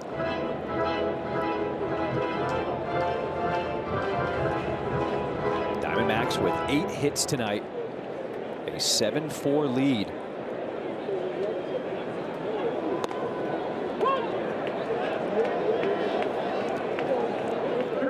The hitter's challenging. ABS is powered by T-Mobile. We take a look. Just off the plate. Calls overturned. Arizona has 1 challenge remaining. Even though that was overturned, another one where early in the at-bat, a very questionable challenge there. I just think it's a feeling out process. Teams are going to get used to it a whole lot more as we move down through this season. Especially being that that was the last challenge for the Diamondbacks, because they were successful. They retain it.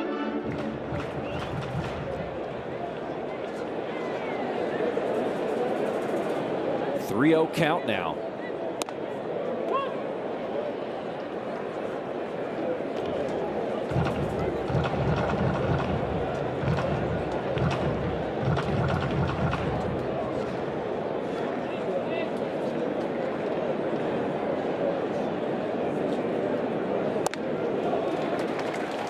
And a 2-out walk puts runners on at the corners.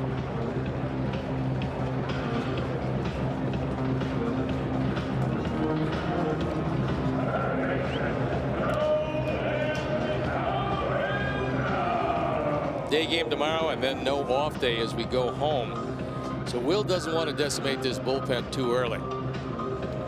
That's why this performance by Hicks is so important.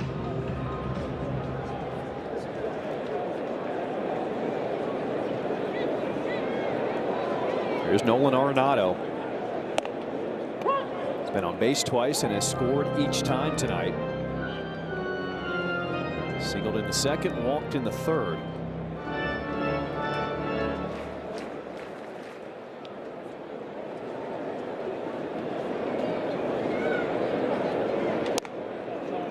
Jordan Hicks was one of those guys you talked about who got up and loose in the bullpen last night when Beto was struggling to find his command. And something Will Venable did not want to have to do, get guys up.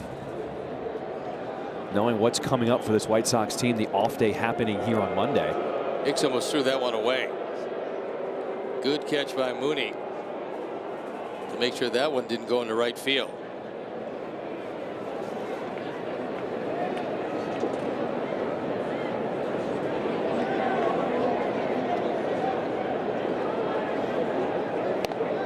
You know how relievers think. It's tough to be asked to get up and throw like you're coming into the game and not get into the game. Managers try to stay away from that.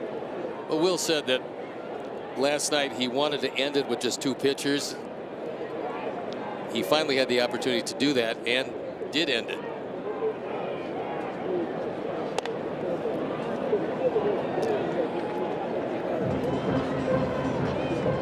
What he said also was that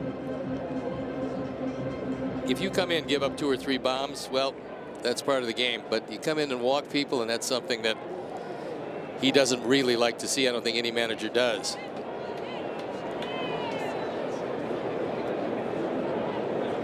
Two, missing outside. So Hicks, who walked the first batter he faced. Now the count running full here to Arenado.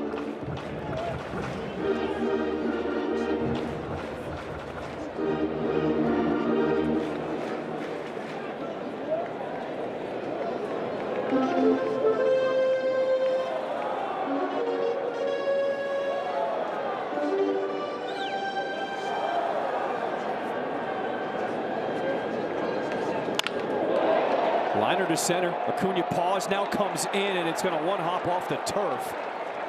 A run comes in to score. An RBI single from Arenado.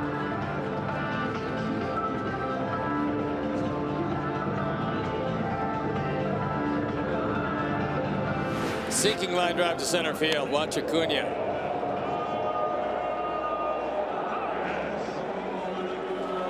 He does a nice job after he doesn't make the catch of making sure this one doesn't get away, because there's a good chance for a triple and possibly an inside the park home run if it does. DeMauro Vargas stepping in has homered in each of his last 3 plate appearances. Grounds this one to first. Murakami gloves it, steps on the bag, but the Diamondbacks add 2 more and lead it after 4. Welcome back. Statcast 3D powered by Google Cloud. We take a look at Miguel Vargas, what he has done in his last 3 games. Last night, this one just barely made it. A line drive rocket disappeared over the wall. And tonight, Miguel Vargas making it 3 straight games with a home run. He has got that swing dialed in. Here's what all 3 of those home runs look like. Yeah, he's going to pull the ball by and large most of the time. That's where his power is. And he's on a hot streak.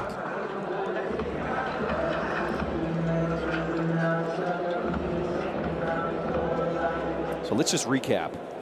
Home run tonight by Vargas, making it 3 straight games. Home run by Montgomery tonight, making it 4 straight games. And Murakami still looking for one, which would be 5 straight games with a home run. He's probably got another couple of bats left. There's Murakami waiting on deck. Serving to right field as Carroll with the grab with the first out here to start this 5th inning.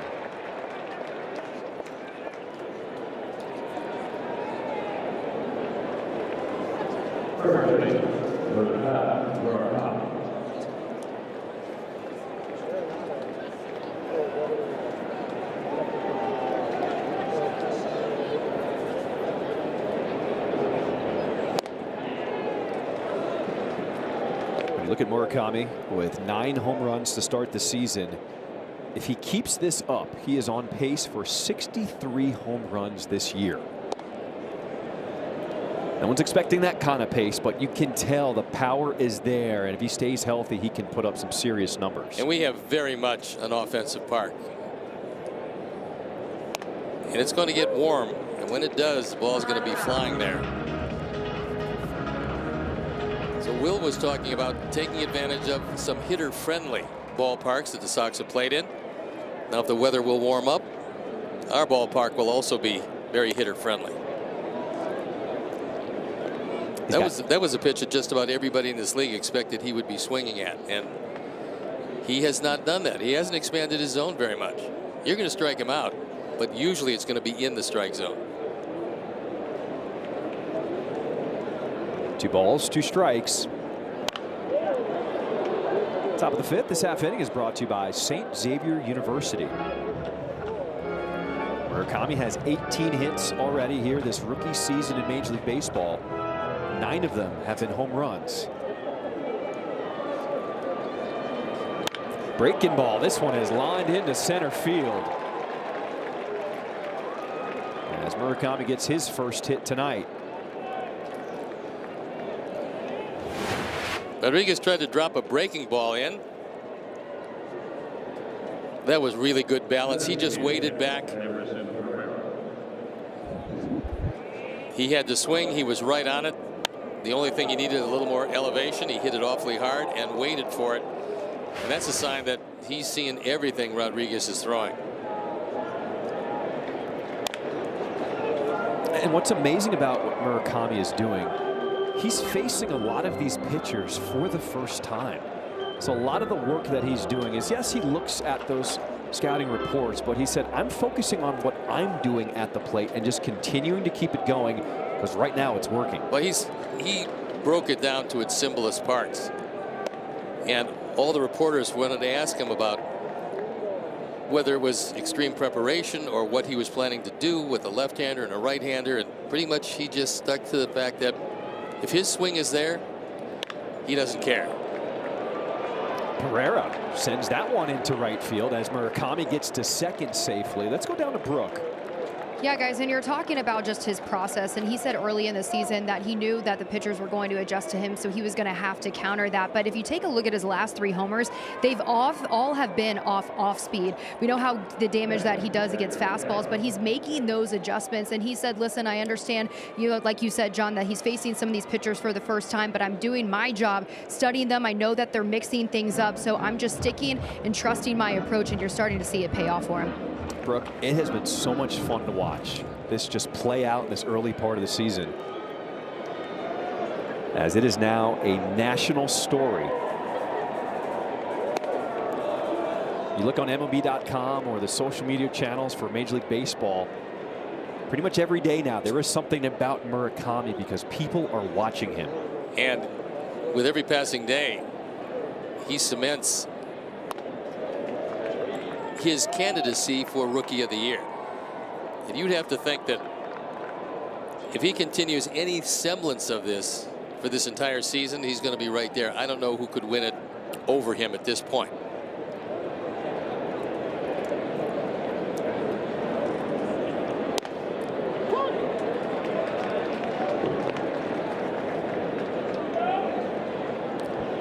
Taylor Clark, who we saw last night, is warming up in the Diamondbacks bullpen. Pitch count getting up there for Rodriguez, knocking on the door of 90. And there's strike 2 to Edgar Caro. Be good inning to take advantage of it and score at least 1. There's a look at Clark. He was the second in the ball game last night.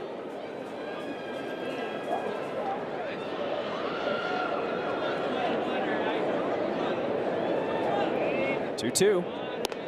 Swing and a miss, strike 3. Let's take a look at what Colson Montgomery has done over the last 4 games. Just keep seeing the ball in the ballpark, each one getting longer and longer. And the memorable moment presented by Prevagen. This is last night's, and we'll look at tonight's. This one up about shoulder high and gone by plenty.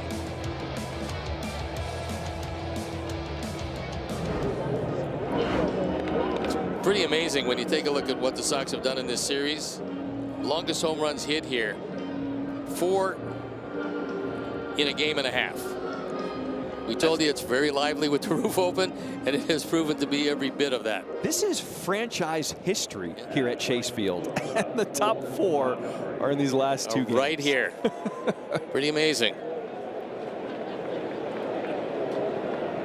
So after the conference on the mound, Rodriguez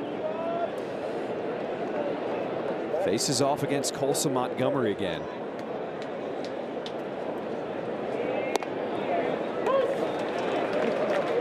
Blast right here gets the Sox right back in it.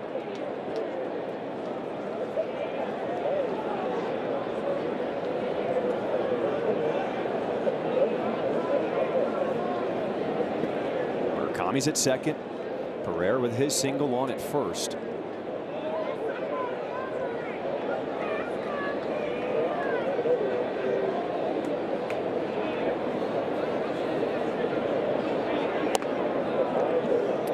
This was also one of the things that Will Venable had the foresight last year to make sure to expose Colson Montgomery to left-handed starters.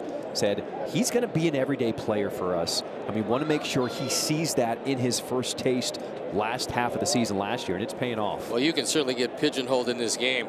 Lefties, well, we can't start him against a lefty. He's too young, and that left-handed starter is too good.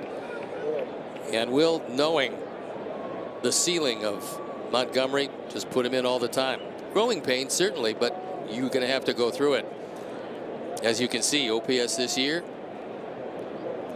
like most lefties, he prefers a right-hander, but he can hit some lefties.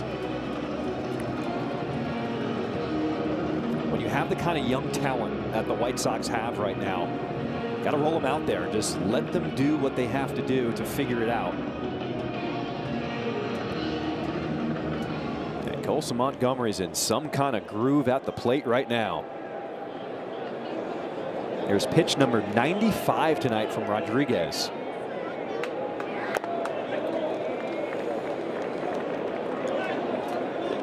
Big advantage here. The runners are going to be going. You can score from first easily on anything in the gap.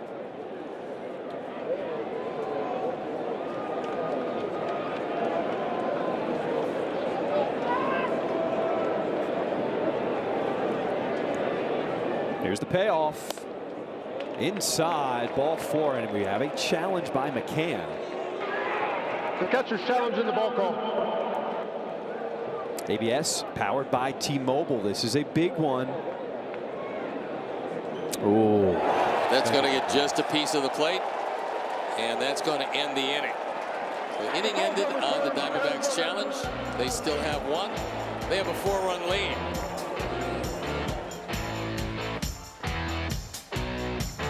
Bottom of the 5th we go. White Sox down 4. This half inning is brought to you by Prevagen. It is Bark at the Park night here with a new pitcher on the mound. Ryan Hudson comes on for the 11th time. And he's been pretty good. And one of the reasons why is he's gone back to his 4-seam fastball. It's got a lot of carry to it. He's a very tall pitcher. So good extension and a little lift maybe on that 4-seamer really helped him.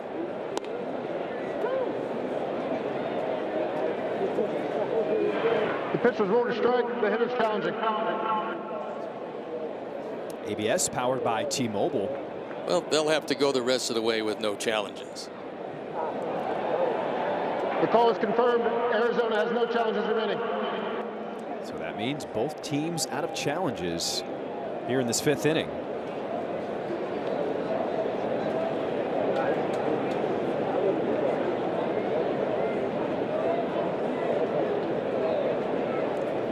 Two from Hudson.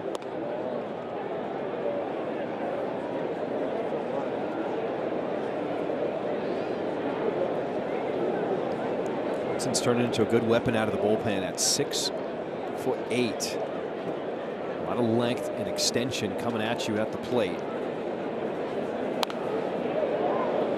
One thing we do know about this staff, and generally the team, but largely the pitching staff, when they form their basketball team, there's going to be a good front line for them.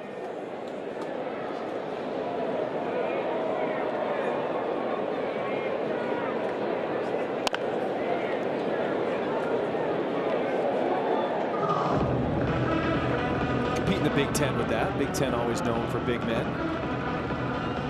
Noah Schultz, Brian Hudson. Yeah. I'm going to put Sean Burke at the 3 spot.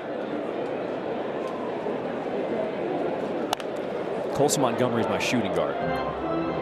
Still figuring out who the point guard is. He was a pretty good player in high school.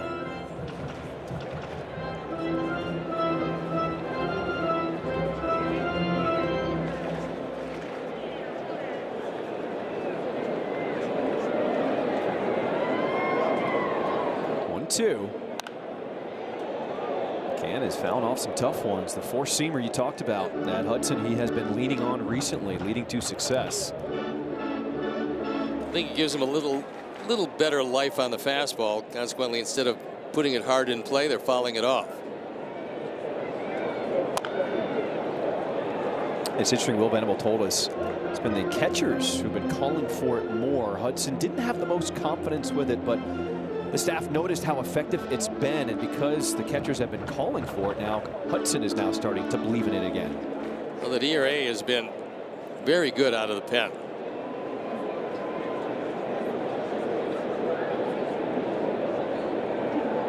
Two again. A lot of souvenirs for fans. This at bat, off the bat of James McCann. 6 pitches fouled away. This is a good battle.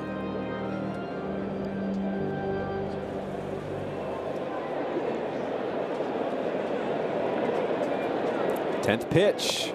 Swing and a miss. Strike 3. Time now for a message from Ankin Law.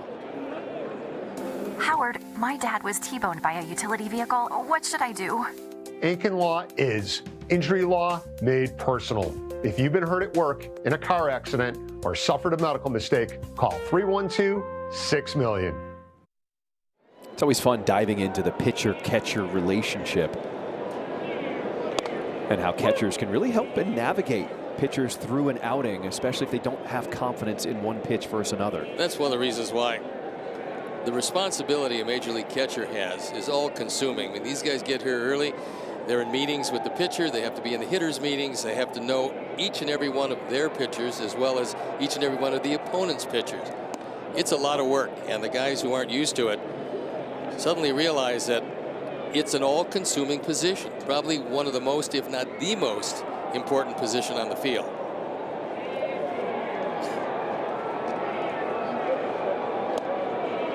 See, in the NFL, quarterbacks always show so much love to their offensive linemen, often buying gifts or dinners at the end of the season. Very similar in Major League Baseball, with pitchers showering their catchers with love, helping them out through the entire year. Well, the biggest problem is in football, if you're not really tight with your offensive linemen, they're going to kill you. So you want to make sure that those guys are really happy.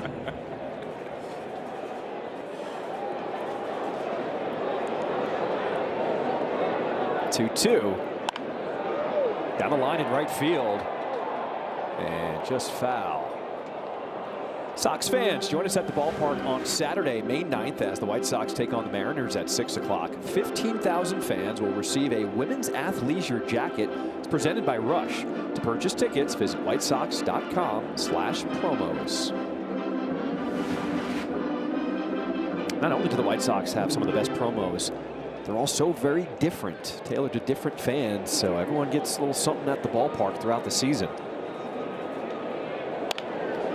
So grounded to the left side. It is Vargas. Good pick at first by Murakami.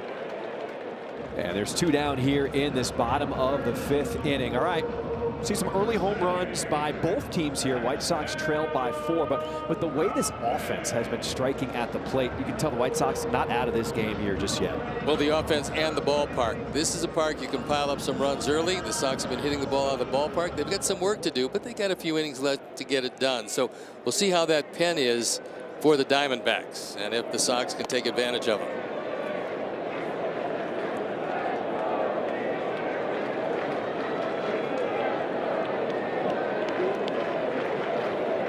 So a lot of work pregame by Murakami at first base. Justin Jerschley, who helps out the infielders, he was firing fungos from second base to first so that Murakami could be really adept at getting that short hop with some speed, and he's been really good picking them out at the bag. I think he's doing a lot better, and they're working with him on a daily basis. And this is a guy that likes to work. I mean, that's been the way he's approached it, the way he did it in Japan. He carried it over here. He's not going to fail for lack of effort. I know about it because I was hanging on the railing pregame, and as Jerschley was setting up, he goes, "Hey, Schriff, watch out over there." So I had to move from behind first base in case Murakami missed anything. But not a one got by him. No, he's really good on short hops. He's also, it's really interesting because he's really good on the ball off the bat, short hop. Probably a little bit more advanced at this point than he is on picking low throws, but he's improving just from the start of the season till now defensively. 2 outs here in this bottom of the 5th. 3-2. It's one of the thrills, many thrills we have of this job. Just being able to be on the field pregame and just see all the work being done by every single different unit, and everyone has something tailored that they're doing, whether it be the outfielders, the infielders, catchers with their own work. Broken bat, and that one is still lined into left field. So Marte picks up his second hit of the night.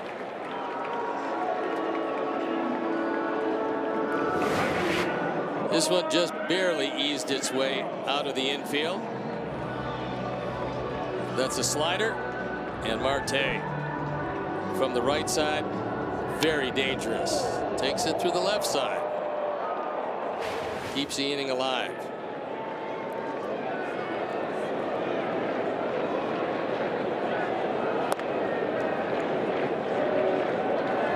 Corbin Carroll 2 for 3 tonight. Created all kinds of havoc on the base paths back in the 4th inning. Singled, stole second, stole third, and then scored off the balk. We told you early in this one that the key to beating the Diamondbacks is to try to contain Marte and Carroll at the top. 1 and 2, they're going to get the most at bats. Last night, 1 hit combined between them. Tonight, already 4 hits, a run driven in, a run scored, and 2 stolen bases. When you don't contain those guys, you got a big problem with this team. And you can see it there. A drastic difference and a lot more runs for the Diamondbacks.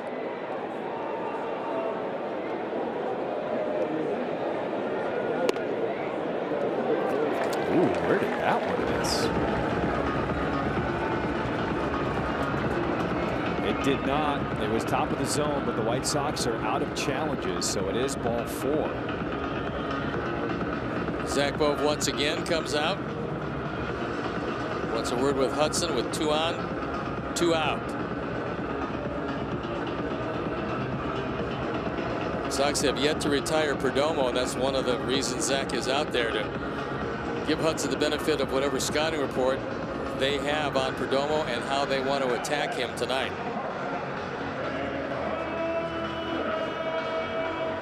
White Sox pitching coach has got his steps in so far early in this game tonight, as Anthony Kay did not have his sharpest stuff, the starter for the White Sox. But Brian Hudson, the 3rd pitcher already used tonight.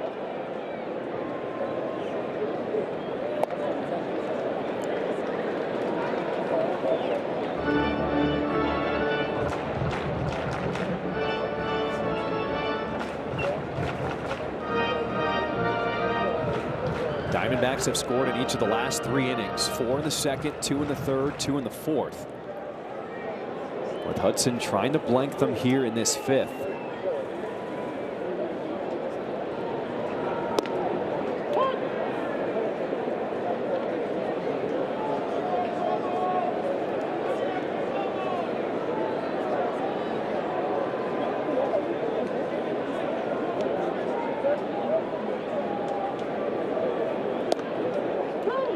Just looking at my score sheet, there has been a ton of traffic every single inning for White Sox pitchers tonight. Vargas at the bottom of this in the 7th spot, responsible for 5 driven in.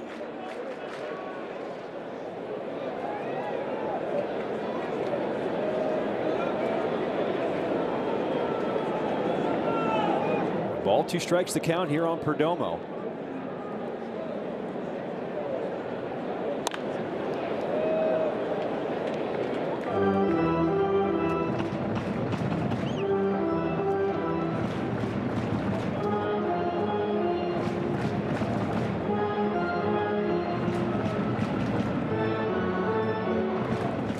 Pitches for Hudson so far.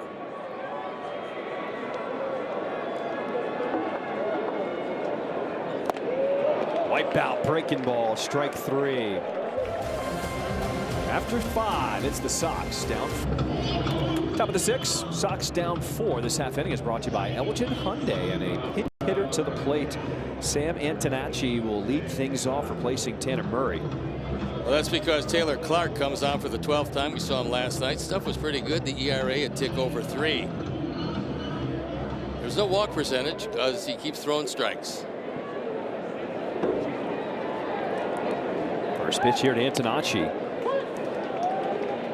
A high strike called, strike 1. What a night for Antonacci last night. Triple and an inside the park home run for his first big league home run. One of the wilder ones you will see in baseball.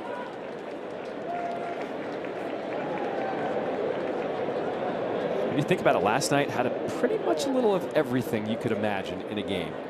I think when you see an offensive onslaught like that, you have a tendency to forget about the defense, but the defense was prominent last night. Especially the ball person down the line.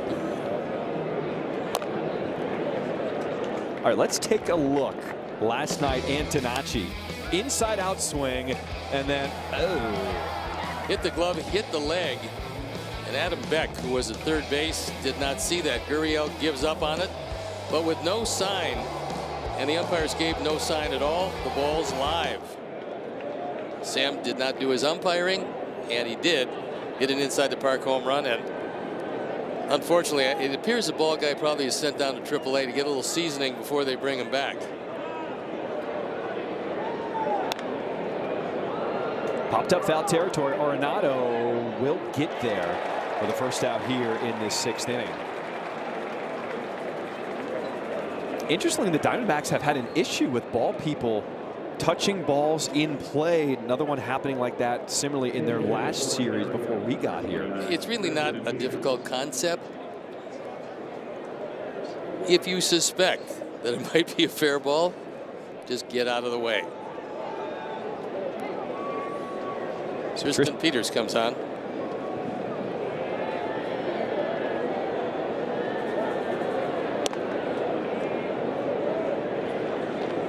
So some of the lefty bats coming off the bench for the White Sox. Now that the starter, Eduardo Rodriguez, is out of the game.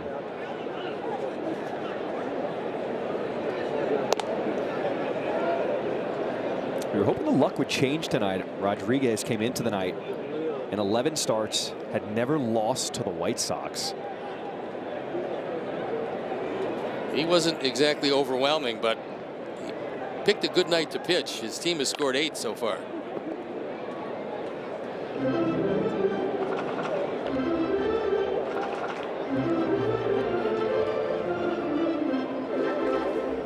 Andrew Benintendi has emerged. He waits on deck. Peters had a big night last night. 3 hits and a stolen base. Peters lines this one into right field and over the head of Carroll. Peters has speed. Rounding the bag at second. He's going to keep going. A pinch hit triple for Tristan Peters here in the 6th. Good hustle with the play in front of him. Carroll cuts across. I think Corbin Carroll thought he was going to make this play. But the ball keeps accelerating. He can't get to it, and Peters is off to the races. He's sniffing 3 bases, and that's the only way you can get there, is just accelerate with the play in front of him, keep on going, and he makes it easily.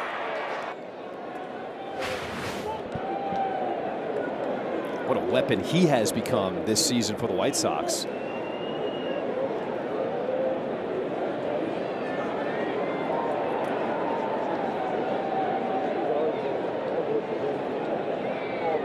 Benintendi with 1 out, pinch hits. Grounds this one to the right side as Peters will score on the ground out, making it now an 8-5 ball game in the 6th inning.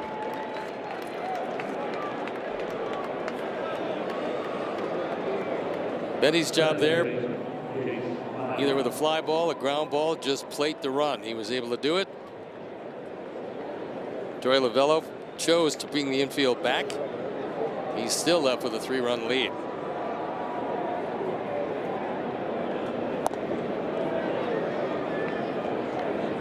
The way the White Sox are swinging and the way this ballpark is playing, no lead is safe right now.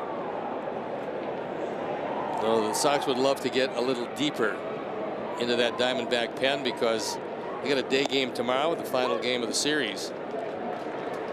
The more guys that they can force out of the pen tonight, the better off they're going to be tomorrow.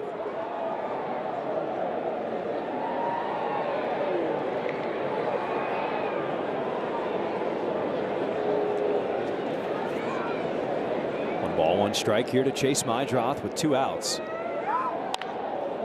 Grounds it off the mound. It is Perdomo. The Sox pick up 1 and trail by 3. Tonight's game is brought to you by Marquette Bank. Marquette Bank is Chicagoland's trusted neighborhood bank and home lender. So level up your banking with Marquette Bank at emarquettebank.com. Marquette Bank, love where you bank. Well, after all the pinch hitters we saw, they will now step into the field. Some changes. Sam Antonacci's in left now. Peters with his triple is in center, and Andrew Benintendi plays right.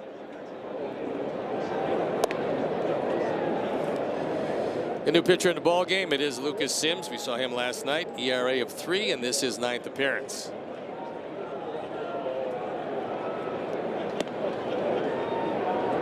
Good breaking ball there. As Gurriel Jr. leads things off for the Diamondbacks. 4, 5, 6 coming to the plate. White Sox certainly would need a hold here out of the bullpen to keep this a 3-run ball game.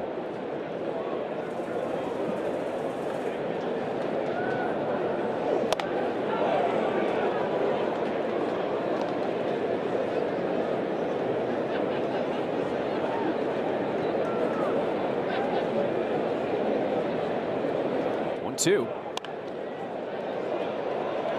Are you ready for your winning moment? Find it at Wind Creek Chicago Southland, where the action never stops. Play the hottest table games, enjoy the newest slots, and celebrate big jackpots. At Wind Creek, there's a win waiting for you around every corner.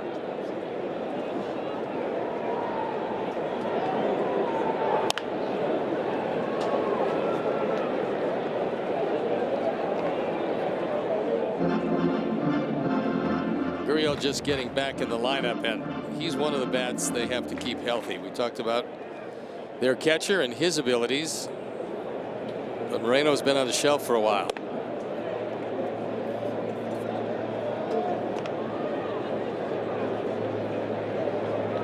That one missed just off the plate.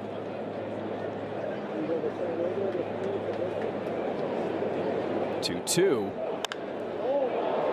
In the air to right field, Benintendi backtracks, and he makes the catch to start this bottom of the 6th. Wherever the game takes you, it goes with you. Stream White Sox games live on the CHSN app on up to 3 devices, so don't miss a moment. Start your 7-day free trial at subscribe.chsn.com.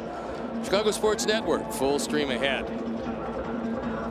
Well, we looked into it And Andrew Benintendi, this is the first time in his career playing right field. So tested right away. Making it look easy out and right.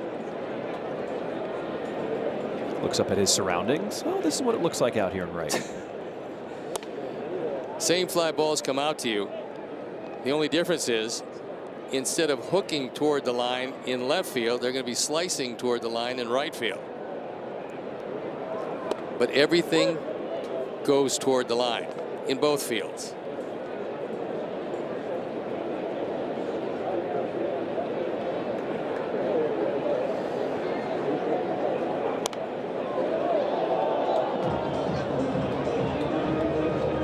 For Sims here is keep pounding the strike zone. Walks have been an issue for him.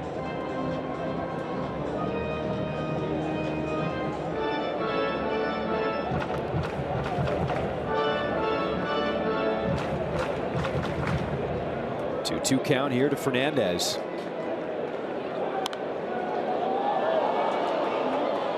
Sims got a pretty good slider today. That was a good one.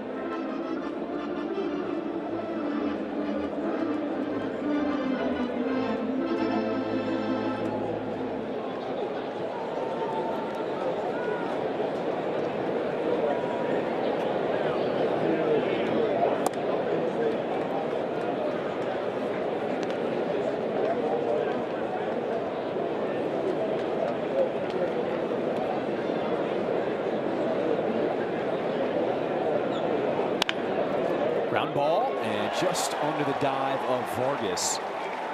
So a one-out single here for Fernandez in the 6th inning. MLB Plus is new for 2026. You can stream MLB Network 24/7 in the United States and select out-of-market games every week. Plus, you get live radio broadcasts of every game, game day 3D, big inning, and minor league action. Visit MLB.com/MLB Plus to subscribe today.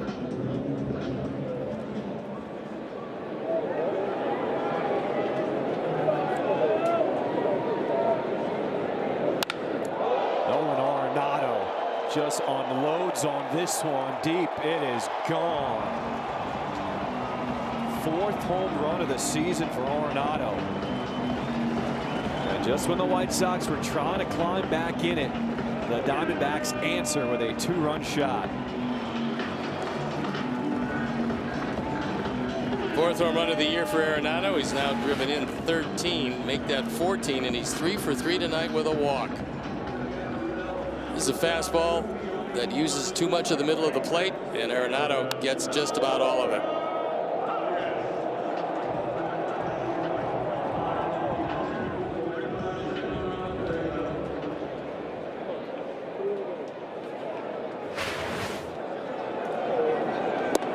What a pickup Nolan Arenado has been for this team in the offseason. The trade with the Cardinals, he waived that no trade clause because he wanted to go to a contender, and he has made a big impact already for the Diamondbacks this year. Well, they knew they were getting an elite defender. He's been that his entire career.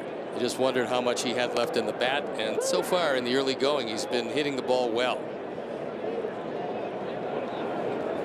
St. Louis also paid a majority of the remaining contract for Arenado, so this has been a huge win for Arizona. Well, he had 2 hits last night, and tonight 3 for 3 with a walk. Plus he scored 3 runs and driven in 3 runs. It's been a very busy night for him. 35 years old. A 10-time Gold Glover, showing he still has plenty left in the tank. There's a souvenir. A glorious night.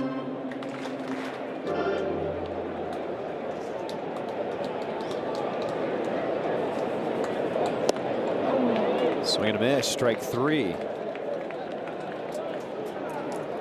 So Sims comes back with a strikeout of Vargas.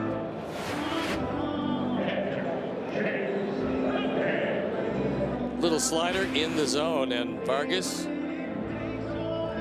not able to get to it.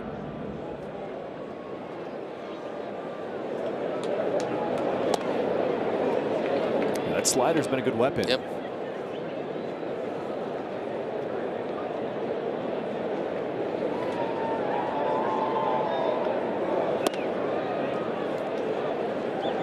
Getting a ton of whiffs already.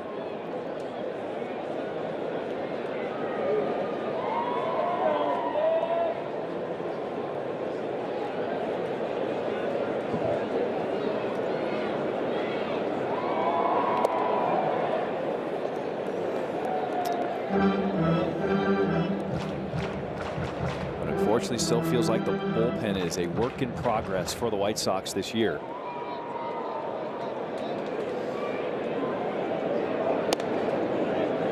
Strike 3 called. White Sox are down, but when we come back, Munetaka Murakami is due up second, looking for his 5th straight game. Cast 3D is powered by Google Cloud. We take a look at the home run by Miguel Vargas back in the 3rd inning. Exit velocity is pretty high. 428 feet. That one just kept carrying. And we got a new pitcher in the ballgame. It is Ryan Thompson. He's the man that gave up Antonacci's inside the park home run last night. On for the 14th time. The ERA still a good one at 3.12. Much tougher on the right-handers than he is on the left-handers, but he has been getting a lot of people out.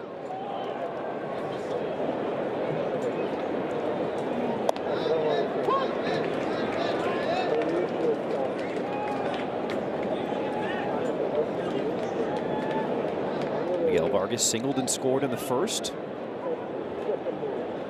His home run in the 3rd. And looking to start to come back here in this 7th inning.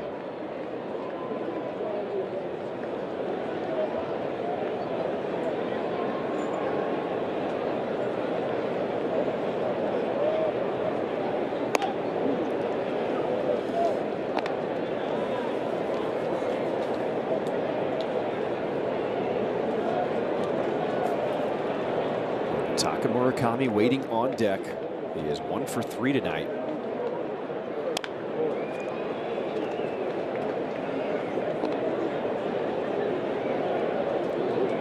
For Thompson, everything he throws sinks. And for the most part, if he stays inside to the right-hand hitters, they're going to get something hit to the left side of the infield.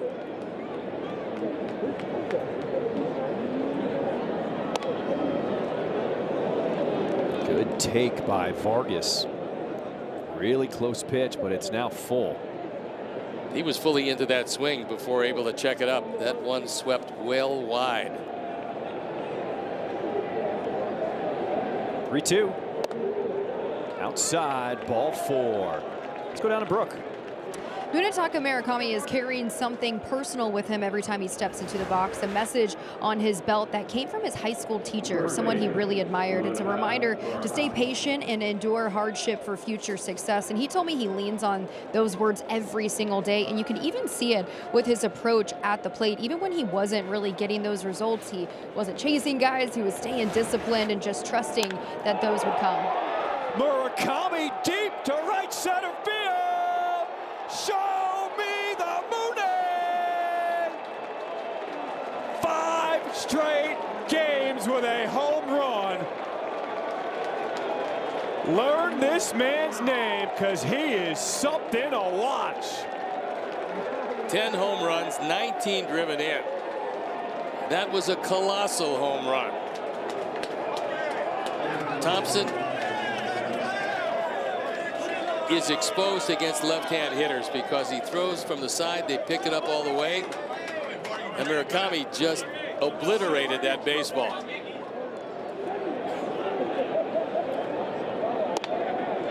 Steve, this is so much fun to watch Murakami. What a treat. And now he has done something in franchise history with home run in 5 straight games, joining that list. Well, he was the guy that I picked tonight to hit a home run. That was 451 feet. You could tell when it left the bat, it just exploded. Gives you an idea of the power he has, and when he can wait back and see the ball all the way. Not too many guys in this league stronger than he is. I would say that young man best keep that baseball. There's a very good chance one day it'll be worth a pretty penny. All right, so let's reset once again. Vargas has gone deep, 3 straight games. Montgomery has gone deep. That's 4 straight games. And now Murakami goes deep here in the 7th. for 5 straight games with a home run. That and the Sox just 3 back, and we see how lively the park is. Still a long way to go in this. Grounded through the hole on the right side. Everson Pereira with a single. Let's take another look at that moon shot from Murakami. That's a fastball. It's right down the middle at 91. I think with that swing, he could have taken the ball out of the ballpark when he was 5. If it's center cut at 91 miles an hour, that one just kept on going.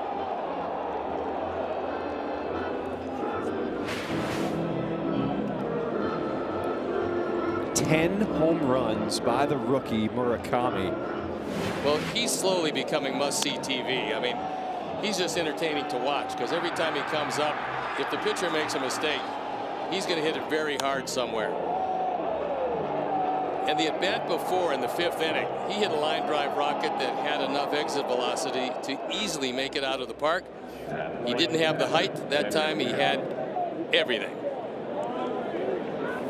Let's remember this young man set the single season home run record back in the NPB by a Japanese-born player with 56 home runs, and he did it in 141 games. He has proven he can do this over the course of a season. Now he's proving to the world he can do it in Major League Baseball. Well, he is yet to hit in Chicago where the weather is warm. He doesn't need short fences. I mean, it doesn't matter where the fences are. If he gets it, it's going to go. He makes you just sit up to the front of your seat anytime he steps up to the plate. Chopper over the mound. It is Perdomo waiting on it. Steps on the bag for 1. And a double play here in the 7th for out number 2.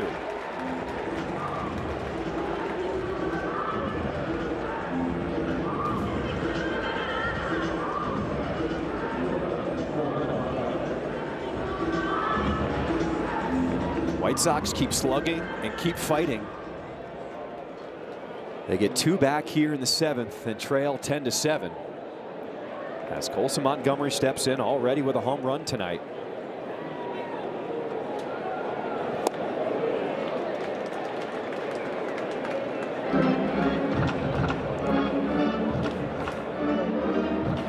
Been a part of teams like this where they have an offense where guys collectively are slugging like this, where you never really feel like you're out of a game?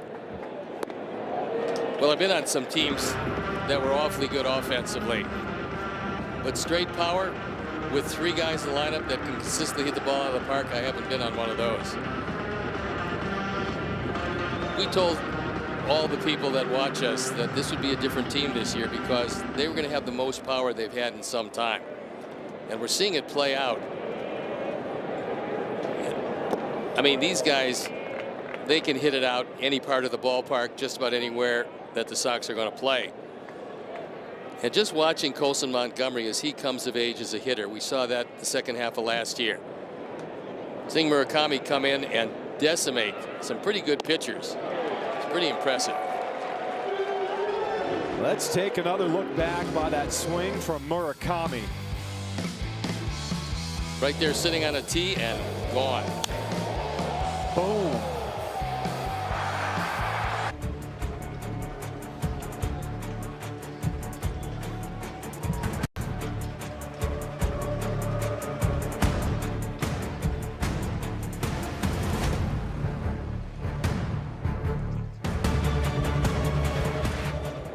All 3 guys with active home run streaks coming into the night, coming through for the White Sox. First time in White Sox franchise history to having 3 players with a home run streak of 3 or more games in a row. Vargas, Montgomery, and Murakami. It's really impressive, all 3 of these guys. They're hitting different pitches. What I like about Murakami is the fact that he seems to be adjusting sometimes from at-bat to at-bat. Sean Newcomb comes in the ball game. On for the 11th time, ERA of just above 4.5. Pretty simple game plan. Hold them right there and turn it over to the high-powered offense.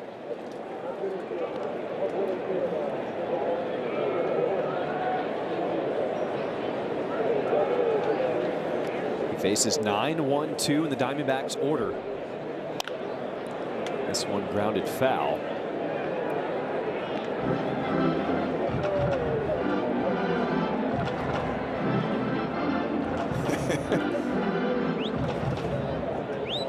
That guy's holding on to that ball. He's texting everybody he knows right now.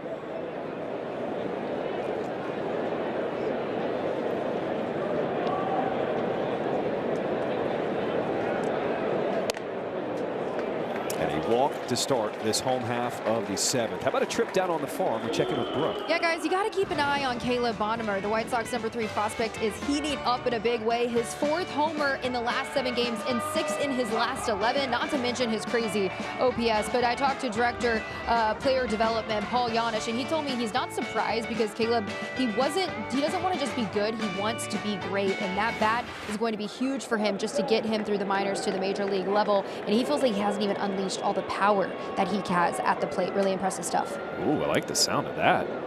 Got some growth yet, and he's been awfully good this year.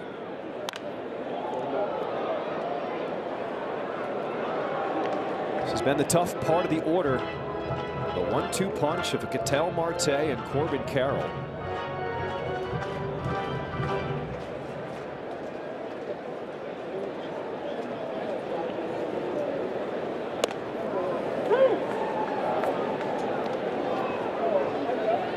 We've seen 36 at-bats from the Diamondbacks. 18 have reached base. The walk to Barossa to start this bottom of the 7th.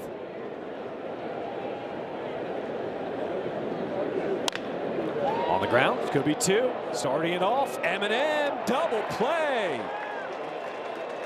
Montgomery to Mydroth, looking good up the middle.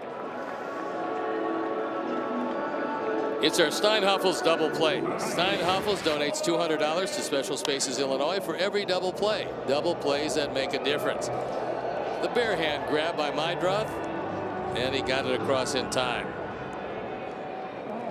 It's not a good toss, but Chase turns it into a double play by plenty.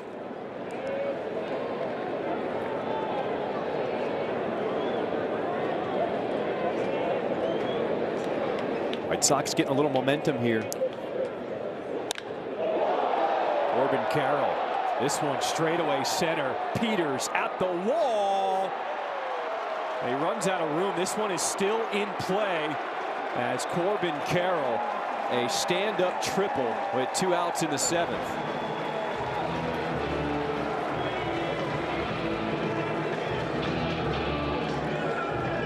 Carroll almost took that one out of the park. Peters went back as far as he could go, tried to make the grab, couldn't get it, and then Carroll was off to the races. That ball right over the outfielder's head is always the toughest one, and this came an eyelash from going out of the ballpark. Carroll thought it was a home run because he was not beating it out of the box. Might have been inside the Parker had he done what Antonacci did last night. 4th triple of the season for Carroll.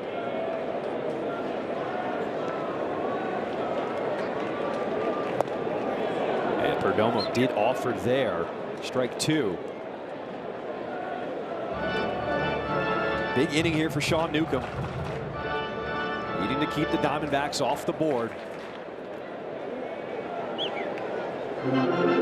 Sox have 6 outs to go, and they realize that a 3-run deficit is manageable. Start to get 4 or more, and it becomes much more difficult, even in this park. Especially with the home run derby we have seen these first 2 nights in Arizona. Well, tomorrow it's going to be a little more difficult. Not that these guys can't do it because they're awfully strong, but with the roof closed, and they're telling us that it will be, it's going to be a lot more difficult to hit the ball out. 0-2.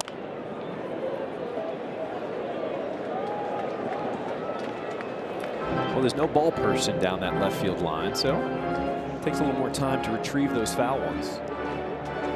Now just a security guard.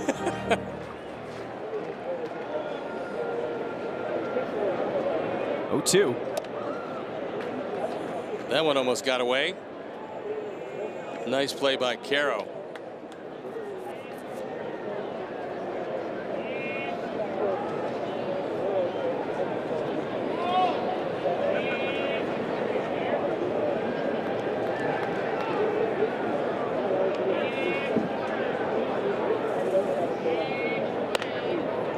Another one out of the zone. Ball 2 here to Perdomo.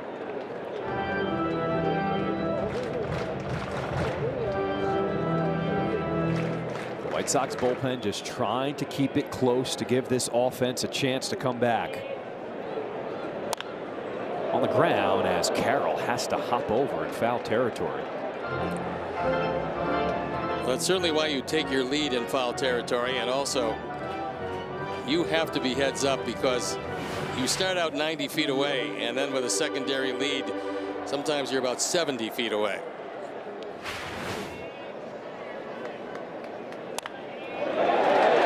This one is a fair ball down the left field line. Carroll will score. As Perdomo, he keeps running. It is back-to-back triples as the Diamondbacks take a 4-run lead.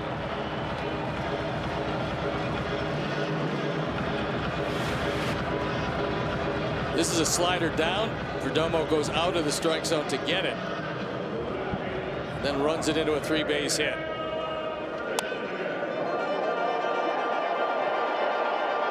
That's the 3rd hit of the night and 2 triples for Perdomo.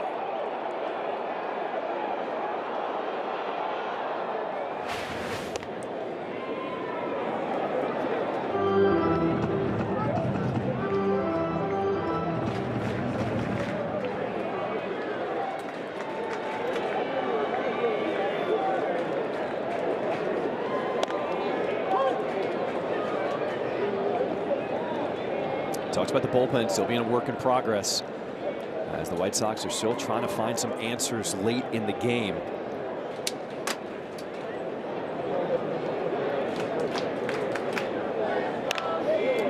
Chopper over the mound. It is Mydroth on the move, makes the play, but the Diamondbacks score 1.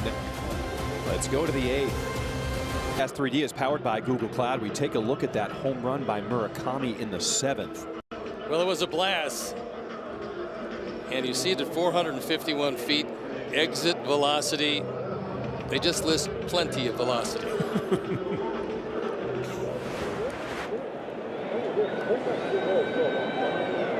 Juan Murillo comes in the ballgame, on for the 12th time. Antonacci not wasting any time, slashing that one into center field. With the Sox down to their final 6 outs, a single starts this 8th inning.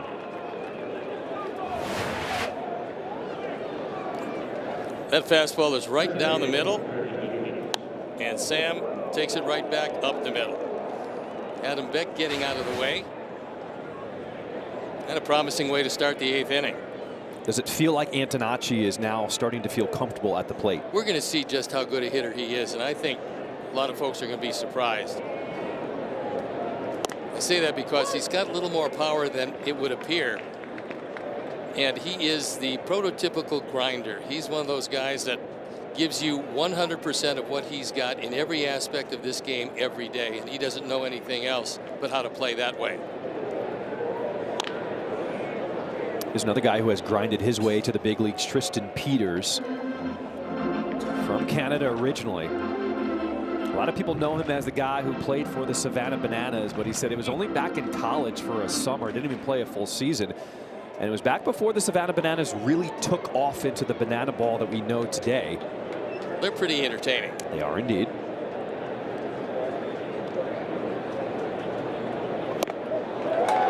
Swings through that one, strike 3. If you're just joining us, let's get you caught up with what you missed. Well, we had a bunch of home run streaks coming into the game, and they are all still in play. Miguel Vargas, his 3rd straight game with a home run. Golson Montgomery, 4th straight game with a home run, and but the best for last. Munetaka Murakami, now 5 straight games with a home run.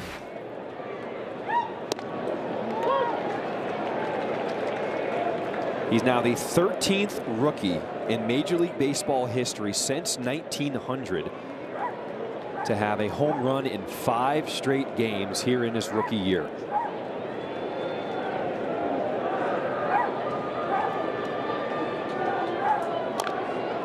Well, it's kind of interesting because when Will was talking about Murakami before the game, he was saying that he has his own preparation for each and every one of these pitchers. And yes, he has never seen most of them. However, he's getting a look at them through the tech era we're playing in right now. But still, until you see the ball, you really don't know what it's going to do out of the pitcher's hand live.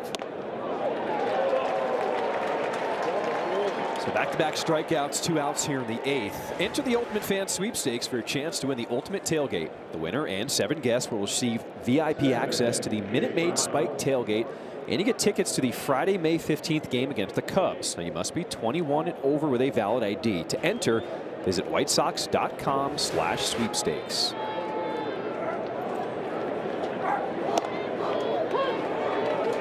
I don't know about you, but I'm already getting a ton of requests for White Sox Cubs coming up. That May 15th weekend series at home. A lot of people are already getting excited about it. That one's going to be really entertaining. It usually is, regardless of the records of both teams, but the Cubs have been red hot. The Sox offensively have been just killing the baseball. So that series should be really entertaining.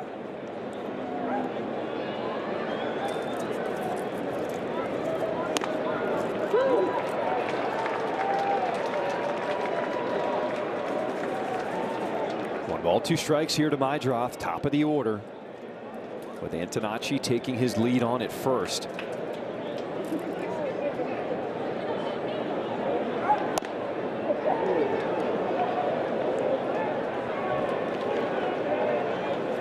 As a reminder, if you're joining us late, both teams without their challenges. They were done pretty much, what was in the 5th inning? The Sox were done really early, and then the Diamondbacks were kind enough to oblige, and then they ran out of them also.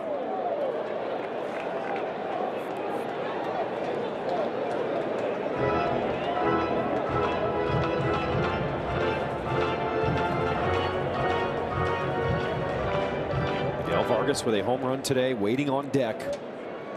With 2 outs here in this 8th inning.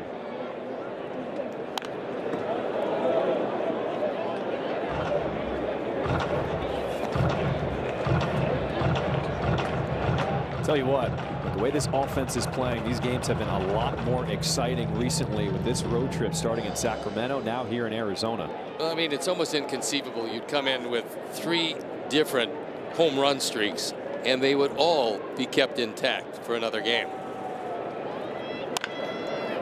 On the ground to Arenado at 3rd. That'll do it here for this top of the 8th. Sox trail 11-7.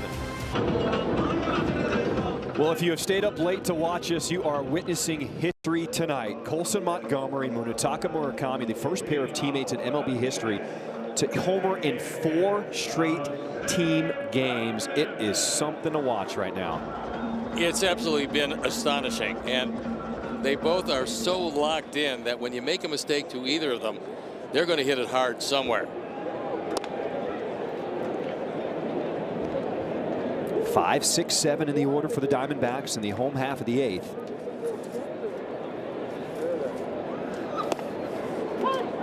Not a lot of zeros on the scoreboard tonight for the Diamondbacks. The only innings they have not scored, the 1st and the 5th.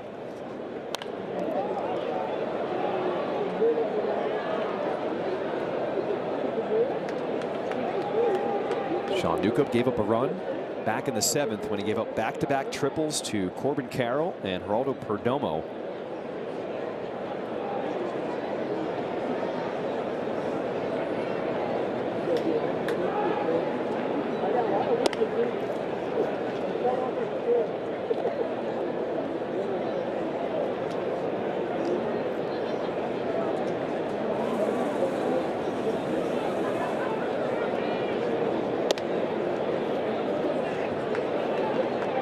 Was out in front, count now full. Keeps trying to hit that outside corner to the right-hand hitters, and they've been hooking a little wide of the plate.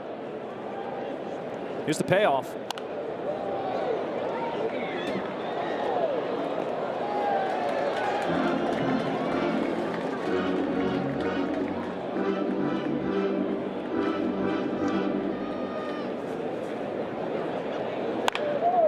On the ground, and it will make its way into right field. So a single from Fernandez. It is time now for a preview of White Sox postgame live, presented by Yuengling. We check in with Chuck and Ozzie. We have been watching a lot of offense and a lot of home runs from the trio, Vargas, Murakami, and Montgomery. And what a difference between what happened 1 week to another week. All of a sudden, those guys was flat at the plate. All of a sudden, they come back, start swing the bat well. I like what I see. They will have fun. They will make these seasons fun. Oh, yeah. It's been a lot of fun on this road trip. And how about a strong finish? We'll see you on the postgame show, guys. Show me the money. My God, Ozzie. I like the color combo. Ozzie always looks sharp, but the brown tie with the light brown suit, looking sharp again. Well, this is really late for them. I'm not sure Ozzie's been up this late in quite some time. So stay awake, guys. We'll try to give you a good finish. And Adam Amin keeping him up last night on the turntables with a late night with Chuck and Ozzie. The best post-game show in the business. Arenado. Will this one stay fair? Ooh, it is hooking foul. Whew. That one was a blast. He's had 3 hits tonight along with a walk. He scored 3 runs and driven in 3, and that was a monster shot that hooked in front of the pole. Think he's feeling good right now? It's a renaissance game for him.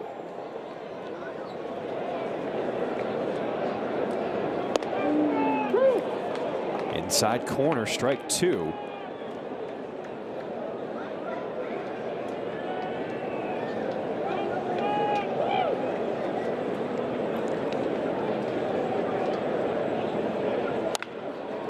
Ground ball and just past the reach of Montgomery. Going first to third is Fernandez as the Diamondbacks continue to apply pressure here in this 8th inning.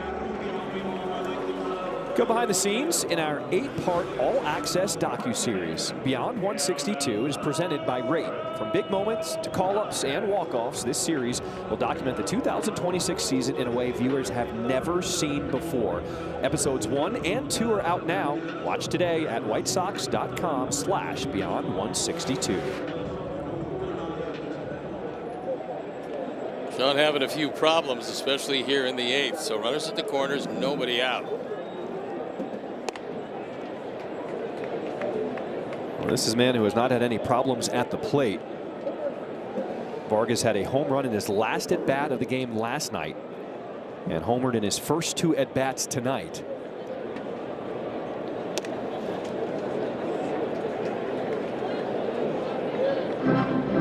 This is one of the better teams in Major League Baseball, yet the Diamondbacks came into play tonight 3rd in the NL West, which is absolutely stacked with the Dodgers and Padres ahead of them.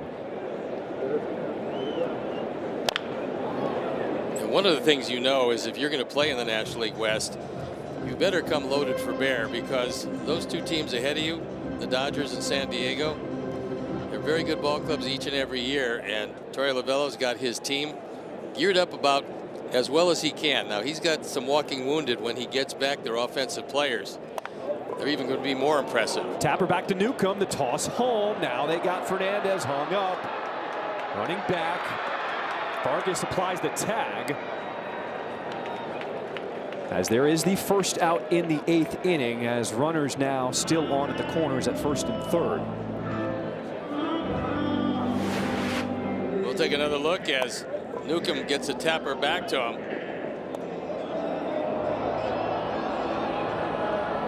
That's what you do. You get the guy running. You show who you're going to throw it to, the baseball. Get the base runner going back full speed, and then you're going to get him out when you make the toss, because he can't outrun, in this case, the 3rd baseman going one way and having to stop and come back the other. So a nice job of that rundown.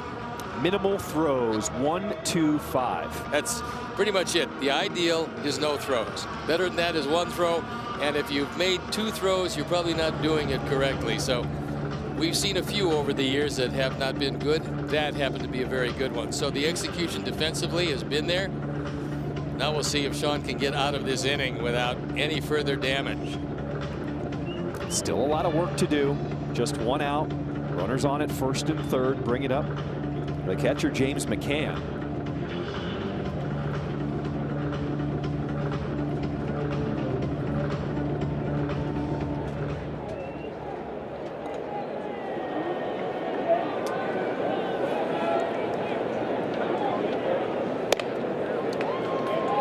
Sox would love a ground ball right here with the big bats due up in the 9th inning. Vargas, Murakami, and Pereira.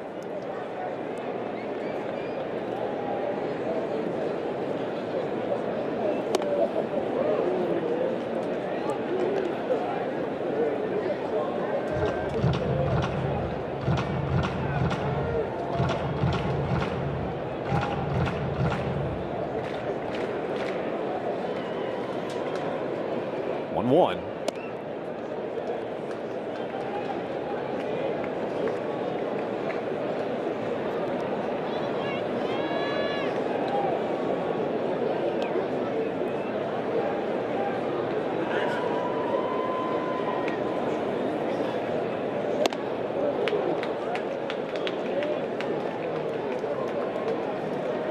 Let's see if Sean can use that slider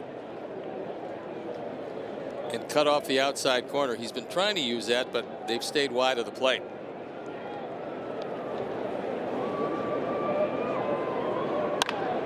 Grounder up the middle. It's deflected. Montgomery steps on the back for one.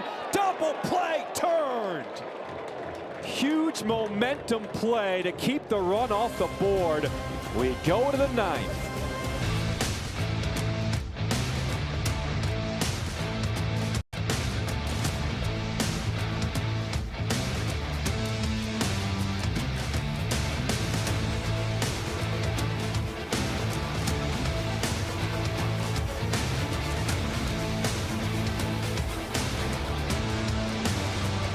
It's our Steinhoffels double play. Steinhoffels donates $200 to Special Spaces Illinois for every double play. Double plays that make a difference.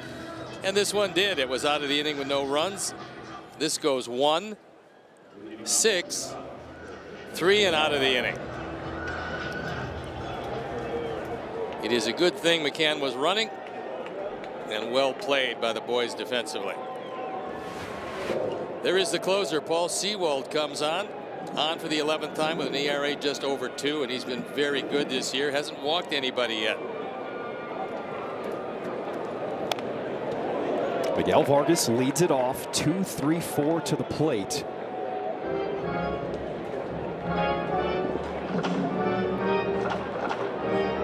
Vargas homered back in the 3rd, his 3rd straight game.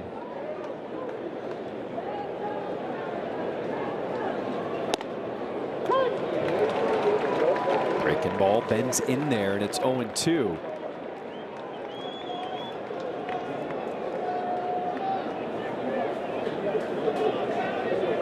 Sox looking for some base runners here in the 9th inning.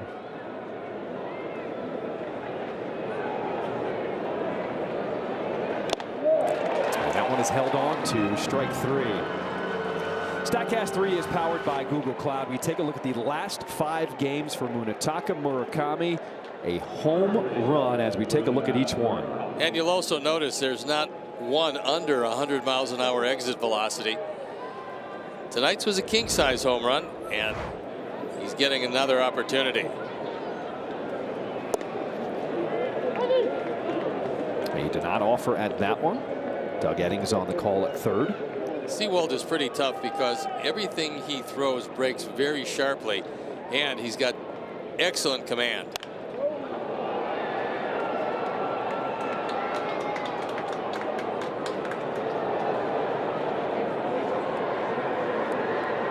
Looking around, seeing a lot of people with their phones out, taking pictures and videos of Murakami at the plate right now.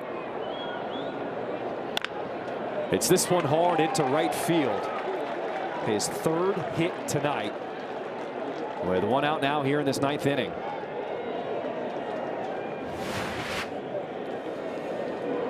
High fastball, and he takes it into right field.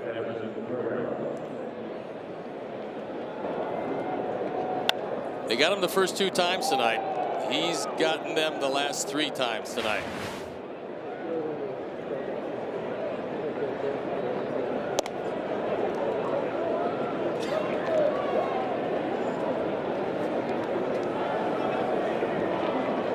Everson Pereira, another good game. He's been on base 3 times, a walk, couple singles. Pops this one up. That is Vargas, the first baseman. He will make the catch, and the Sox down to their final out. Time now for the upcoming schedule presented by Toyota. Let's go places, and we're staying right here in Arizona for the finale. It's a day game tomorrow, and then back home. The Washington Nationals provide the opposition, and then the Anaheim Angels. Off day Thursday, and it's on to San Diego. Last chance for the Sox is Edgar Caro. That one gets past McCann, so Murakami will take second.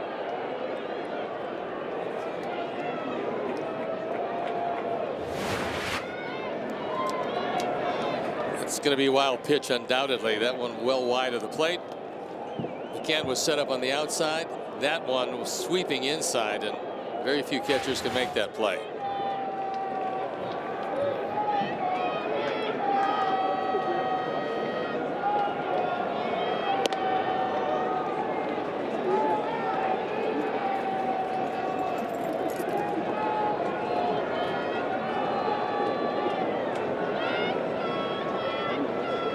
Oh, the count here to Caro. Missing. It is now 3-0 as Colson Montgomery waits on deck.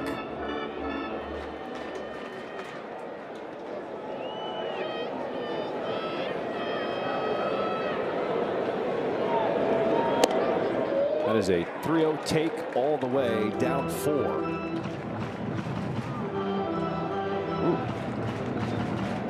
Could have gone either way, but challengeless in Arizona.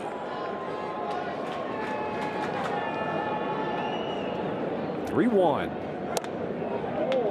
and ball 4. Sox fans, you can upgrade your game day with a private suite, the perfect space to host your closest friends and family with customizable food and beverage options. For more information, visit whitesox.com/suites or call 312-674-1000.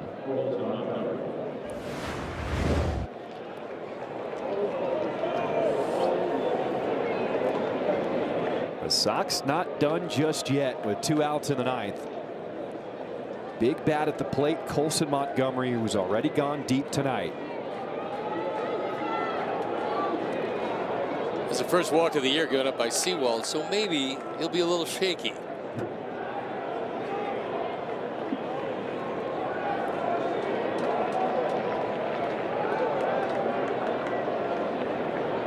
First pitch to Montgomery.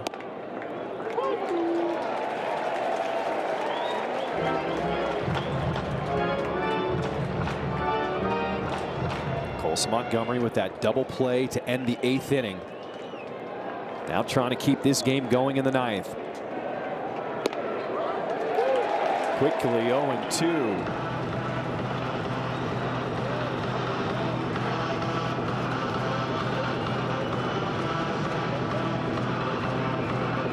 White Sox took game 1 last night with an 11-5 win.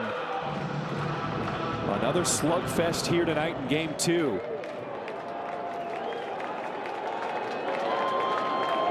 (0-2). High in the air to left field. Gurriel Jr. going back at the wall, and he makes the catch to end the game. Montgomery gave it a ride, but the Sox will fall here in game 2, 11-7. Well, the one thing you have to say about it, John, was it was very entertaining, and we got the day game tomorrow. So a quick turnaround, get your rest, and I will see you tomorrow as the Sox go to win the series. How about the streaks that are still alive? Pretty amazing. Vargas, Montgomery, and Murakami all with home run streaks alive in the ball game tomorrow with a chance to win the series. For Brooke Fletcher, Steve Stone, I'm John Schriff, and thanks for joining us tonight. It's a final. White Sox lose 11-7 against the Diamondbacks. White Sox postgame live presented by Yingling comes your way next. Chuck and a oh-so-well-dressed Ozzie. Guys, it is all yours. Am I on the show?